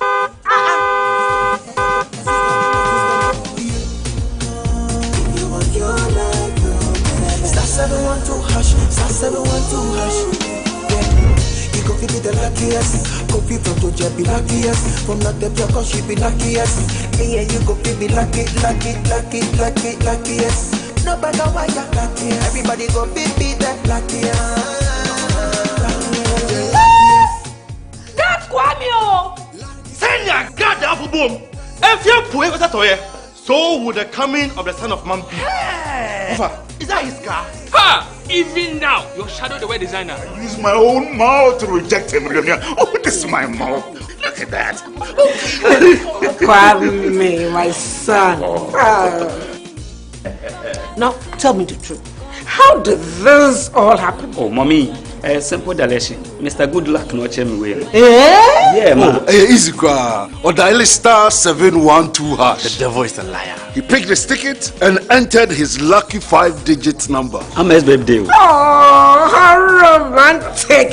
And he followed the prompts, yes. And then boom, confirmation test. I'm quick, big fight numbers for me, okay? I'm feeling like service. Dial star 712 hash. Choose your ticket. Enter your lucky number. Follow the prompts and let destiny handle the You see how they love you now? Yo, do you have family permission? Before December, may release a motivational album. Patapa, my super. This promotion is regulated by the NLA on the Caritas platform. This Christmas, Cattle's Agri Limited is bringing you freshness, flavor, and festive joy straight to your home and office. Right here in Accra, Kumasi, Cape Coast, and Takrade. Cattle's Agri, your number one poultry plug. Fresh birds, sweet eggs, delivered with love. Get ready for our juicy Midofopa package. You get 1 broiler, 1 layer, 2 crates of eggs, plus our special chicken spices. All for only 450 Ghana cedis. Midofopa, sweet value for you. Or go big with our Coco Bolobo package. That is 2 broilers, 2 layers, 2 crates of eggs, and chicken spices. Just for 800 Ghana cedis. A Coco Bolobo. more chicken, more joy. And for families and corporate bodies ready to feast, try our Odon Sada package. 3 broilers, 3 layers, 3 crates of eggs, plus spices for only 1,200 Ghana cedis. Order now, enjoy more. And the best part is, corporate orders come with free delivery. Terms and conditions apply. Call us now. 0558 376127 or 0241 674268 or 020-331-5557. This Christmas, choose Cartoons Agri Limited. Cartoons Agri Limited. Freshness you can trust.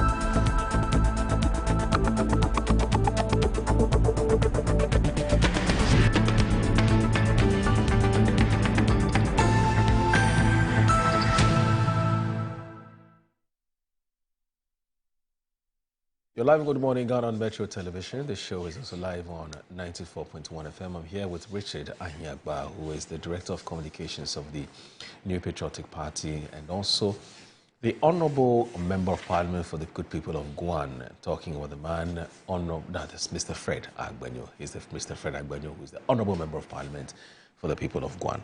So, it must have been Richard, isn't it? Were you the one commenting on the... I started there first. Oh, okay, that's fine. I don't care. But I can start So Kisi Ejab, let's say Office of the Special Prosecutor Martin Kpebu when matters are rising. You heard the response from the office. We've also heard what, Martin Kpebu has said about what happened to him. It looks like we need to now reconcile the accounts of the two, individuals involved in this, or the two parties involved in this. We don't know which is which. But we've heard from Office, we've heard from Martin. I don't know what you make of all of this. Moro, when in this pursuit, we must make sure that what standard I apply to you must be fair, must be consistent, so that tomorrow, when Fred gets to the same juncture and ought to be measured or ought to be treated, the same standard will be applied. We in the MPP have been complaining about the seeming abuse of citizen rights since this government came to power. When we say it, then they say, oh, they are doing their job, they are doing their job. So yesterday, Kpebu was caught in their doing their job thing. And then all of a sudden, all the big guns started coming. And I was watching and I'm listening. I'm like, when was the last time I heard my brother Sosu talk about this matter? When was the last time I heard lawyer Tadio Sori talk about this matter? When it was happening to MPP people, they were quiet. They were quiet. The police will arrest, mangled, put people, social media people, they arrest them, bungled them, put them there. Nobody says anything. They go to ask for bail. They say, oh, bring your father, your mother, including your wife, before we can let you go. They did all of that. Then yesterday, he got to our friend Martin Kpebu's stand. They say you should bring landed property. And everybody say, how? That's not correct. That's what they started saying. Simply because we don't want to be fair in this country. If it's happening to that group of people, let it go. What is happening to the President Select Committee on ORA, a member of that committee, hey, you can't do that, you can't touch him. And the big guns start coming, they can't sleep. Let Kpebu go. But it was the same security people who were doing the things they were doing in this country to MPP people. And they said, that's the rule of law. They told us that. tomorrow. There are many other things that this government is doing that we are telling them. His Excellency John Dramani Mahama, love him to bits, but his politics is problematic. Okay? Is that you didn't have to remove Chief Justice. Don't do it. They did it. You know what that has done? It has created an alleyway. It's created a path. It's created a precedent. Others will look at it and say, oh, if they did it yesterday, why don't I do it today? And Moro, maybe when you are sitting in the chair moderating that conversation and we are in power and some Chief Justice is being removed, then Fred will be saying, oh no, why remove Chief Justice? And you tell him that, oh, when you were in power and they remove it, what did you say? I'm sure you will ask him that question, going back. But that's what they did. Where we are sitting today, Moro, there are petitions to remove EC chair and deputies, petition to remove the OSP himself. As a OSP Rotijai, the minute he hears about petition to remove him, he's doubling down, arresting and detaining people. Somebody says it's a suicide mission. So he wants to do his worst because always say, Uncle now, what is his song? Because me Uncle now, me to me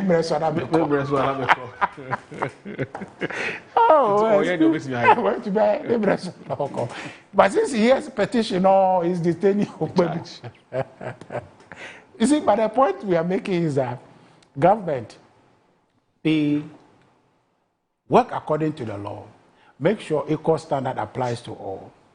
The question I want to ask Moro this morning is Excellency John Dramani Mahama, somebody I love but have problem with his politics, Moro, is that in January 2025, 27th, there's a report that the Jubilee House received a petition from one Daniel Ofosu-Appiah, intended to remove Madame Charlotte Osei, not Charlotte Osei, Jean Mensah. That petition was received. At the time, the Chief Justice was Madame Gertrude Araba Esaba Tokono. Question is, did that petition got ferried to that Chief Justice? My brother Felix Kwachi Fosu is listening.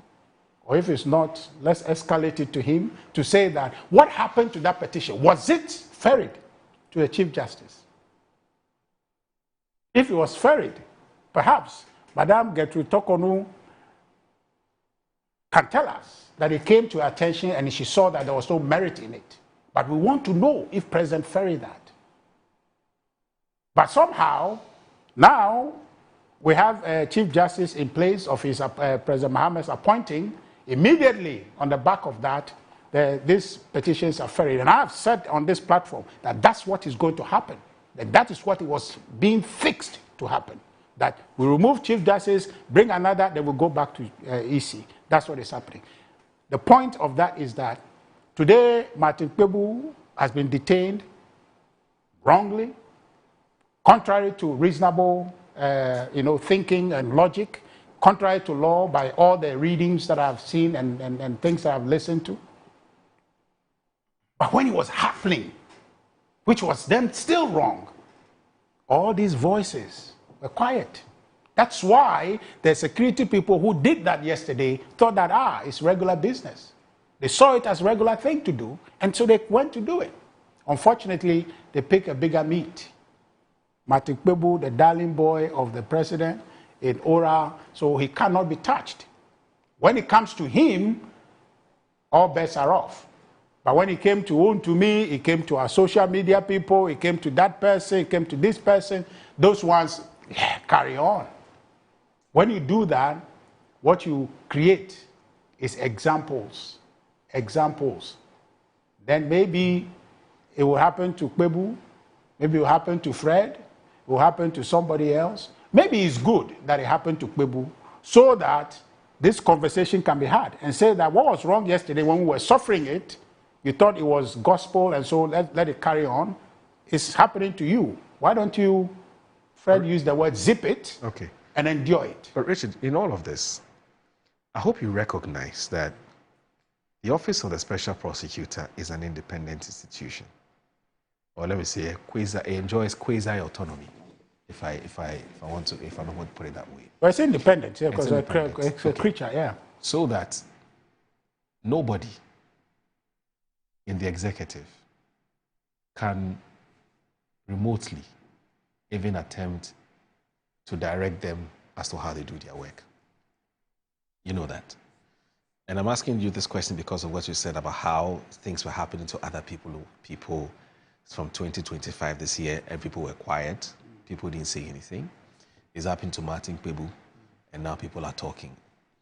And that's what I ask you that, whereas maybe in the case of, say, maybe the CID or maybe IOCO or maybe NIB or any of those other institutions, somebody can put a call and get something done. But in the case of the Office of the Special Prosecutor, you cannot tell the office or you cannot dictate to the office how they go about their work. You recognize that fact. Oh.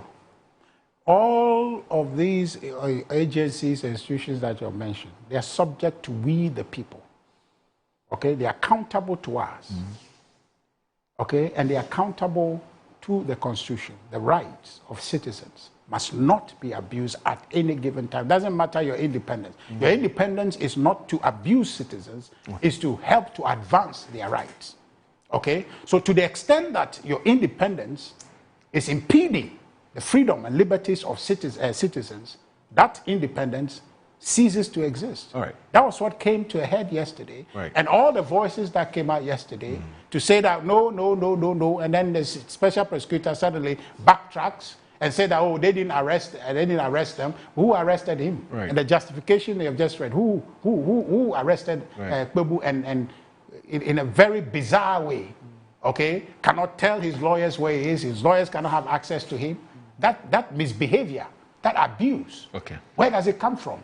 But I'm telling you that it comes from a place where yesterday others did it because it was an MPP person that was picked. Nobody said anything. And then the following day, an MPP person was picked. Nobody said anything. And so yesterday, when they picked an NDC person, then all of a sudden... Who's an NDC person? You can say what you want, but I'm just saying that an NDC person was picked.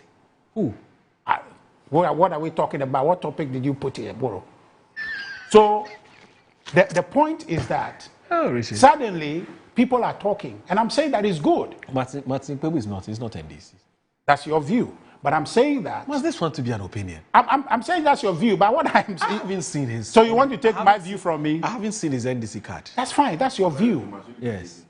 That's your view. His view. Leave it. Let's go. That's NDC. But if it's NDC, what is wrong with it? No. But perceptions about people's affiliations, but not based on opinion. If Martin Kpebu is NDC, what is wrong with it? Moro, you call it perception. Yes. So if I'm entitled to my perception... So you see him as an NDC person? I'm entitled to my perception. Yours may not be, but that's what I see. So suddenly, all the big guns have come out. And then it's good. My hope is that the goodness of what happened yesterday, the seeming abuse of Martin Kpebu's right, which I totally disagree with, in the sense that the special prosecutor will handle him that way. I totally disagree. I think it was out of limit and out of order. I'm saying that the goodness out of that is that we'll have a broader conversation that if it's not good for the goods, it's not good for the gander.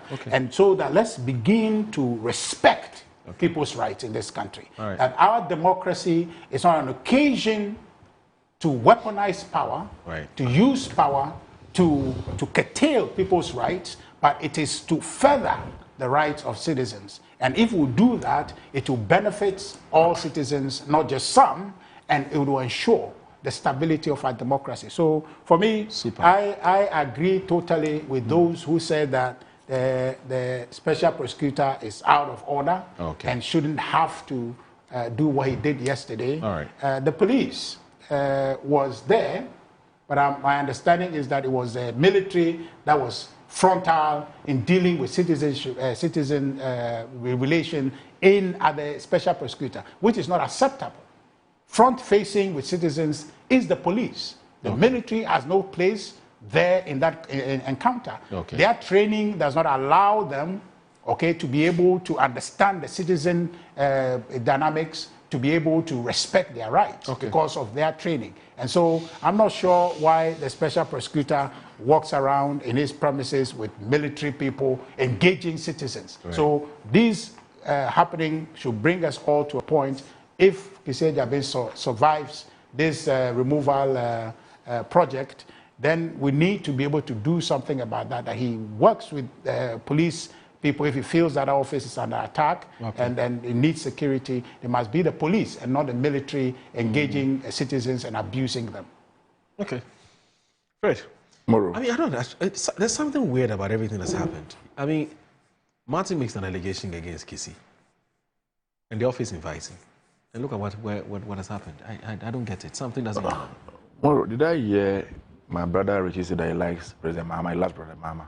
Oh, he's been consistent about it. Yeah, no, when God has blessed you, even your enemies will love you. Okay. And that is the man, President Mahama. So I'm not surprised he loves him. You see, but he says he doesn't like his politics. This office of special prosecutor. He said he doesn't like his politics. Right from the word go, some of us said it was a needless office. And those who conceived the idea of setting up that office at a time were viewing things from a very narrow point of view. The whole agenda for the setting up of that office was to get at NDC functionaries who served in the previous administration. And so you sit back every day and you ask yourself, all the many investigative bodies that we have in this country, are we really and truly saying that if we don't create another vehicle, or we didn't create another vehicle, we cannot fight corruption in this country? Is that an argument? Or duplicating of what? Duties and responsibilities? Every now and then you hear the Special Prosecutor's Office crying, saying that they are not getting cooperation of other agencies. Other agencies crying that they are not getting the cooperation and the support of the OSP. So why do we see the powers of the Attorney General Department to this office when they can as well do all the work and even more and better than they are doing now? Before MPP left office, you can go and play by being my brother Richie's voice on his view about this Mr. Kissi Agyabin and the way he's carrying himself and the way he's doing his work. I don't think there's anybody in our society who is watching things objectively, who is proud and happy with Kissi Agyabin and the way he has carried himself in the discharge of his duties. He has become a talk show boy. He always wants to make noise and, like, I don't know what he's really doing. What has he achieved in that office? What really has he succeeded in doing? You come and raise people's hopes, organize press conference, talk plenty, and it ends there. And so those who think that some way, somehow, he's aiding the people he claimed to want to bring to justice by doing those things and helping them to escape justice, some of us are beginning to believe that narrative. Because when it comes out, the way you go about the issue, the information that you put out, it's as though by tomorrow morning, those will be standing trial. And then nothing happens. Really, Richard has a question. What is the military doing at the OSP's office? That thing we saw a few years ago, where an electoral commissioner is moving about and you see a military man holding a lady's bag. We are told when you go to his house, you see military men bare-chested panning fufu and moving around with it. What is that? What is that in a democracy? Bare-chested panning fufu. This is propaganda on steroids. Can I finish? Bare-chested panning fufu, holding a lady's bag and following her around town. What is the military doing in Kissi Agyabin's office? What are they doing there? Moro, you should ask him a question. What is the fact? What is the evidence? When I talking, I kept quiet. Well, you never saw the military. Bed-chested? No. You never saw the bed-chested panifufu. I said we are told that when you go to a house, you see military men bed-chested panifufu. Why are you like that? Can you allow me to continue? Can you allow me to continue? You know why? No, they are ensuring internal food security. Maybe, just maybe. Yes. Is it how you are acquiescing to that? And nicely say, oh, you. You know. And so what is the military doing there? People say one of the military guys that came was very diminutive, you know, very. Yes.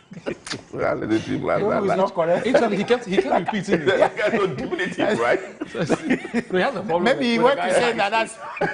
The guy is so diminutive and the guy that he has issues with emotional intelligence, throwing his weight about there and here and there. What is he doing there? Is that a barracks? No, Martin. Please, withdraw these military guys who are all over the place to the barracks. We didn't set them up to be doing this civilian and police work. Withdraw them. Please, withdraw them. We don't need the military men to be in the OSP's office. Special duties. What special duties? So must they interface with the civilians? Must they interrogate the civilians? What do they know about interrogating and notice? I am really surprised. But Mr. Martin Kpebu accept the invitation to even appear for Christian Jabi's committee. I'm surprised he did. Why did he accept it?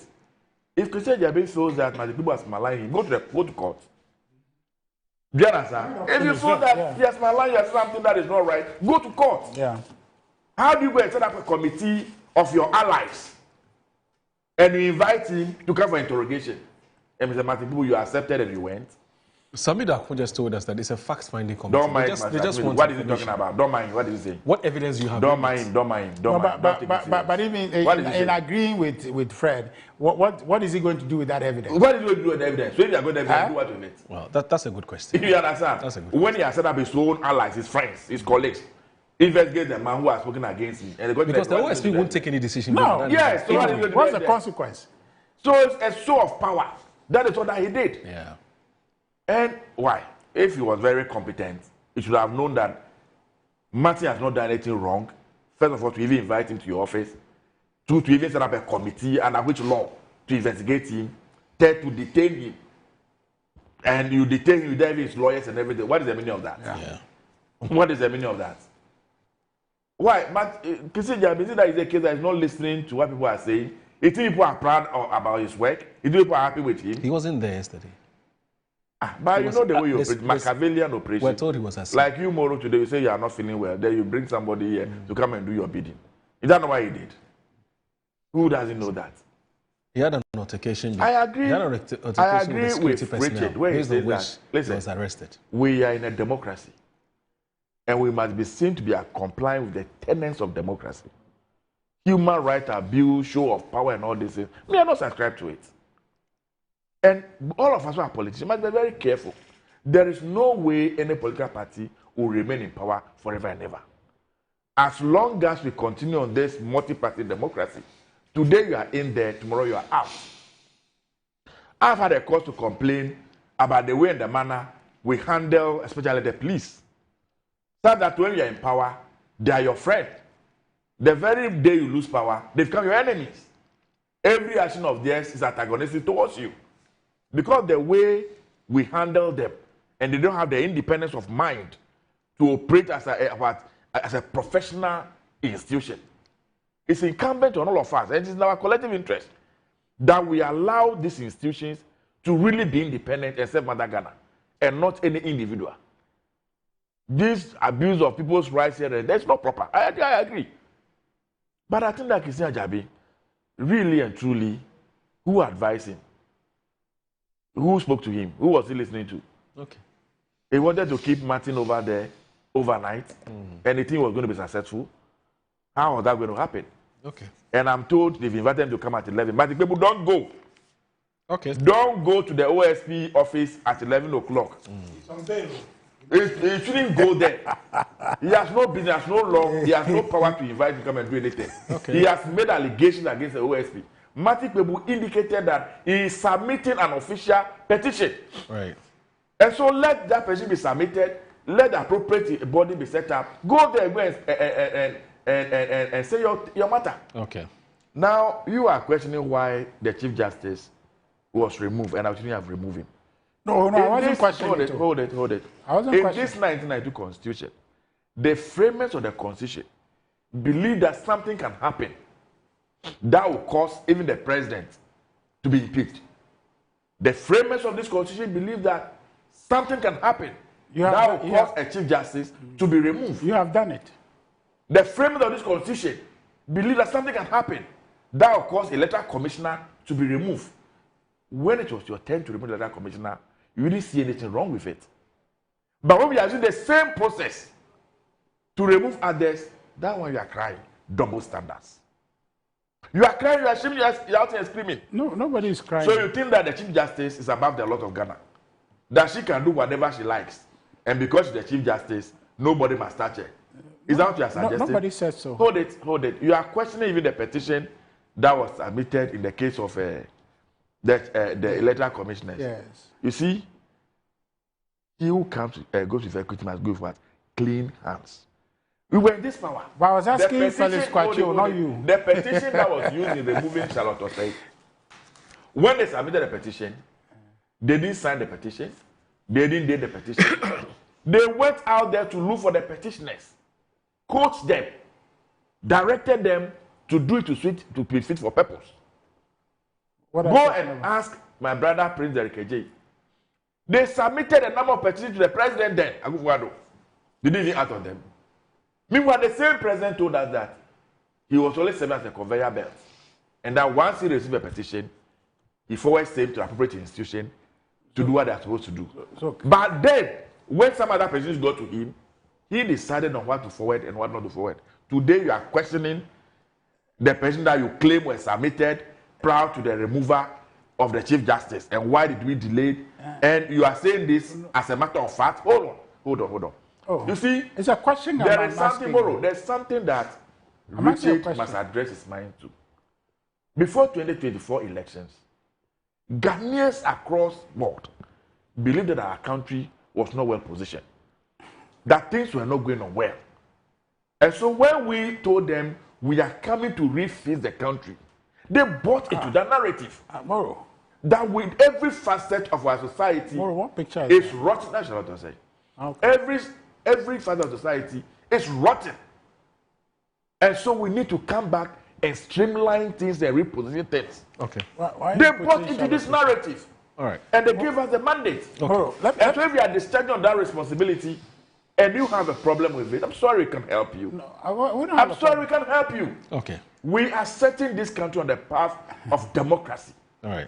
We bring the right things. If there are wrong people at the wrong places, we need to clear them nicely, beautifully, in compliance with the Constitution. So far, nobody has challenged the unconstitutionality of any of these actions. Of course, nobody will. All these actions have been taken in compliance with the Constitution. No problem. No argument. Okay. Yeah. Let me conclude by saying that, Mr. Jabi, if you think that you have not done anything wrong, if you think that all the allegations that Mr. Martin Kpebu has made against you are not true, Mr. Kpebu has assured all of us that he's going to submit a petition to the president.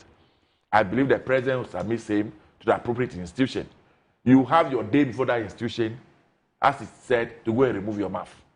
Whatever you know about allegations, you go and speak to it. Whatever decision that the committee arrives at, same will be submitted to the president and an action will be taken. Okay. But this thing, you want to show power, you sit in the comfort of your office, after whatever you might have taken, and think that you can set up your friends to intimidate Martin Kpebu and the rest. Nobody will accept that, and nobody will tolerate that. And as I said, Martin Kpebu, don't go before them. Let them do their worst. No, let him go. He didn't go anywhere. He has no legal right to invite him to come That's anywhere. okay. But you see, Moro, I want to just clarify. You know, please for me just 1 minute. Oh no, it's probably less than 1 minute. Right. So two things. Nobody is litigating Constitution as to how you remove Chief Justice. Nobody is litigating. Okay. The Ghana Bar Association have made their position clear that what you did was not consistent with Article 296. Ghana Bar. Yes, yes. Ghana Bar Association. The Commonwealth Lawyers Association. If you want to demean Ghana Bar Association, no problem. But the Commonwealth Lawyers Association have said so. Yes, they have said so. So the point is that selective hearing, selective seeing. No. The point. I talked about 2 associations. So you can demean Ghana Bar Association. That's okay. Who is demeaning them? The NDC. But the point is that what we're talking about is that the so-called stated misbehavior is not explicit. Okay? And so therefore, your standard is capricious, is whimsical, it is against the Constitution, and they have said so, but you ignored all of that. So this thing where you are waving red Constitution and saying who has argued legality and what is that, it's neither here nor there. But the point I have made is not even to argue that, to say that when we are doing these things, we are charting a certain path that other people will follow. Okay. And so in that direction, we should make sure that we are taking the right path and not creating these difficulties. Again, on the matter of the Daniel Ofosu-Appiah's petition, Fred, what I'm saying is that petition went to the president. That petition, the president is under law supposed to ferry that to the Chief Justice, but he didn't. He didn't, because the Justice Araba Tokonu was the Chief Justice. He didn't. Instead of... You want me to respond to this? No, you don't have to. I'm saying I was directing it to the Jubilee House to say that why did they not ferry that as required by law? Are you the one who said the petition? Are you the one who said the petition? I mentioned the person's name to you. So on the 27th of January 2025, the petition went to remove the EC. Why did it not? All right. Ferry to the Chief Justice. That's a critical question. But somehow, it's a process. Just somehow, no. Is it pain that your darling girl is no more so now that when your darling girl was there, if the person was presented to her, she would not do the needful. Now she's no more there. The slate is clean, nice, and then the whoever. Exactly. So that establishing the political motive. What is the political motive? That establishing the political motive. Because and you see, what your darling girl was doing there. It's okay. You see, Fred, you are sounding very inconsistent. You are the one who just said that one political party will not be in office forever. If you are mindful of that, your actions today must be consistent, because what you are doing can be done tomorrow. Very consistent. You understand? It can be done tomorrow. All right. And that's the problem. Look, you are sitting here. Your colleague, Paul Adumotri, when the special prosecutor was hounding him, Fred and the rest were quiet. All these big people who were talking yesterday couldn't go to sleep were quiet. But he did it to Paul. So he feels that now I can do it to Kwebu because I did it to Paul and it went by. And Paul slept at the OSP. Right. You understand? So these things we're talking about, it will suit you today because you have power, you can wave your hand and do whatever you want. But the point is that tomorrow, when the chickens come home to roost, that will be a conversation you have to deal with. So rather than having this situation, let's stabilize the situation, let the law work as it ought to work so that our country can progress. Right, so let's bring in our viewers. Let's bring in our viewers. We haven't read even one message from our viewers, and that's not fair to them. So this one from Kalio Maniwa, he says that, good morning, my brother. The OSP has eaten the forbidden meat. This meat that he has eaten is very poisonous and he will not survive it. Just like Samson in the Bible, when his time was up, it was a woman called Delilah who caused the downfall of Samson. After listening to Kwebu yesterday about the height of the military officer who insulted him, I don't think he's even up to 5 feet 6 inches per the military standards. So how did he get recruited in the first place? If his height disqualifies him, is he a political soldier? Under whose regime was he recruited? Looking at his height, according to my respected counsel, Kwebu, the police could do a better job considering his physical structure, thick and tall. But that's just Martin's appreciation of his height. It doesn't mean he doesn't qualify to be recruited into the military. So let's be careful we don't draw any kinds of unfortunate conclusions. So Musa from Nima says, tell Anyaba, we have not forgotten how he managed to vote in the 2020 elections when his name was not in the voters register. It's just a matter of time as he has to tell Ghana how he did it. Musa Abatu, Musa Abatuah in Asawasi says, Moro, the arrest of lawyer Martin Kwebu is unnecessary and highlights growing concerns about the abuse of power and incompetence within the OSP. Instead of strengthening the fight against corruption, the office is undermining it and wasting taxpayers' money. There should be a national discussion on whether the OSP is still serving its intended purpose, and I believe it's not. My regards to the elder statesman, Uncle Atu Ahoy. Now, this one here says that McLean Desmond in Seshiri also. He says, please, I beg you, I want to read this. The John Mahama-led NDC government, upon assuming office, has been characterized by the removal of several key national personalities, including the Chief Justice, the IGP, the CDS, and the heads of immigration, fire service prisons, and many others. For this reason, I am not the least surprised by the recent cooked-up petition by unscrupulous individuals seeking the removal of the Electoral Commissioner, Madam Jane Mensah, and her deputies. Clearly, if this, so it's Jean, not Jane, and I see some of you make this mistake all the time, it's Jean Mensah. Clearly, if this pattern continues, the tenure of all important state officers will become coterminous with the president-elect of the day, and such development would set a very dangerous precedent for our democracy and undermine the institutional independence that our country desperately needs. That's, anyway, posterity will be the best judge. He's called McLean Desmond from Seshiri also. Now, this one here from Sam Aku Kelly, who is sending us a message from East Legon Hills. It says, Moro, I think arresting Martin Kpebu at this time can only amount to exacerbating an already precarious situation for the special prosecutor.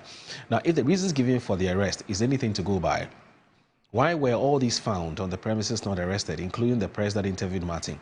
And why would you be asking for a landed property as a bail condition when the person is not under any investigations for any corruption or corruption-related matters? The OSP should rather concentrate on pursuing those who have looted the national purse. For sure, the OSP has dialed the wrong number and he must come again. Papa Bisu from Accra sent a message and he says that I tuned in a bit late, but surprised hearing Richard Ahegba accusing you of what? If we are to choose a host that has proved to be very neutral, it's you, Moro, has it? Okay. Right, so this one is about, but it said before 2016 elections, some of us had to battle it out with the likes of Abu Ramadan, Chairman Omari Wadier, James Kwabena, blah, blah, blah. Did we complain? Just facing Honorable Fred Agbenyu alone, and the host is doing his job diligently. You say waiting, Papa Bisu sends that message. Okay. And the continuous, okay, yeah, he's, you know, Papa is almost 70, yeah? And he's been in this business for almost committed and this wow. It says, my brother, and it says, okay, all right. So, Papa, thanks. Now, this one here from Alhaji Hamza from Pig Farms. Alhaji says, good morning, my brother. Sami Dako from the office of the OSP should stop speaking English to us and credit us with some little respect we deserve in this country. They should also be aware that our taxes are used to pay them at the office. The statement you read from Sami Dako was full of English and empty. There is no substance in it. Today, we are being told that Martin was arrested and sent to NIB because he misconducted himself. God have mercy. Since when has this become a crime by granting interview with media men? I think it's time the SP advises himself and resign from that office to save himself from further disgrace. Tell Richard that he should remember that the economy was raised as junk economy. Junk economy simply means baller economy. Today, the economy of Ghana is rated B-. This one here says that Reverend Jones Latte, who's a private legal practitioner based in the UK, says that Fred Agbenyu is selective in presenting his facts on expenditure on agriculture. In any case, throwing money at a problem is not the panacea to solving the agricultural problems in this country. It is the management of the resource allocated to agriculture that may solve our problems. And it says on the OSP is behaving like a Rottweiler to humiliate Martin Kpebu. The right thing to do is for the OSP to report Martin to the police if they think that he has committed an offense. Hassan from Accra says, Salaam alaikum, Richard. Richard wants us to behave like Net2 TV and Want2Me TV host. I can tell you, all MP commentators have a template in their hands and minds from home before going to any studio. And when you listen to them, Richard should know that you are a trained journalist and a professional. Okay, all right. Hassan, thank you. Thanks for that. And Tafa Inamra here says, Aldo, let Richard know that the 8 people he saw there were not sitting down. He said they were working on the streets. That's their job. And it says, let him know that not everyone can work in public sector or industrial jobs. With regards to the arrest of lawyer Martin Kpebu, I have not joined the people who are calling for shutdown of OSP in our country. In fact, I would like to appeal to the comrade Fred to sponsor private motion to Parliament for the OSP to be scrapped in our house. Yes. Anyway, so no. So Richard didn't say that, please. No. He said he saw 8 people there. He didn't tell us what they were doing. Anyway, Richard, thank you very much for your time. Richard Akagba, Director of Communications for the NPP, and also Fred Agbenyu is the Honorable Member of Parliament for the people of Guam. My name is Aldo Moro. Assalamu alaikum wa rahmatullahi ta'ala wa barakatuh. Have a good day. Bye-bye.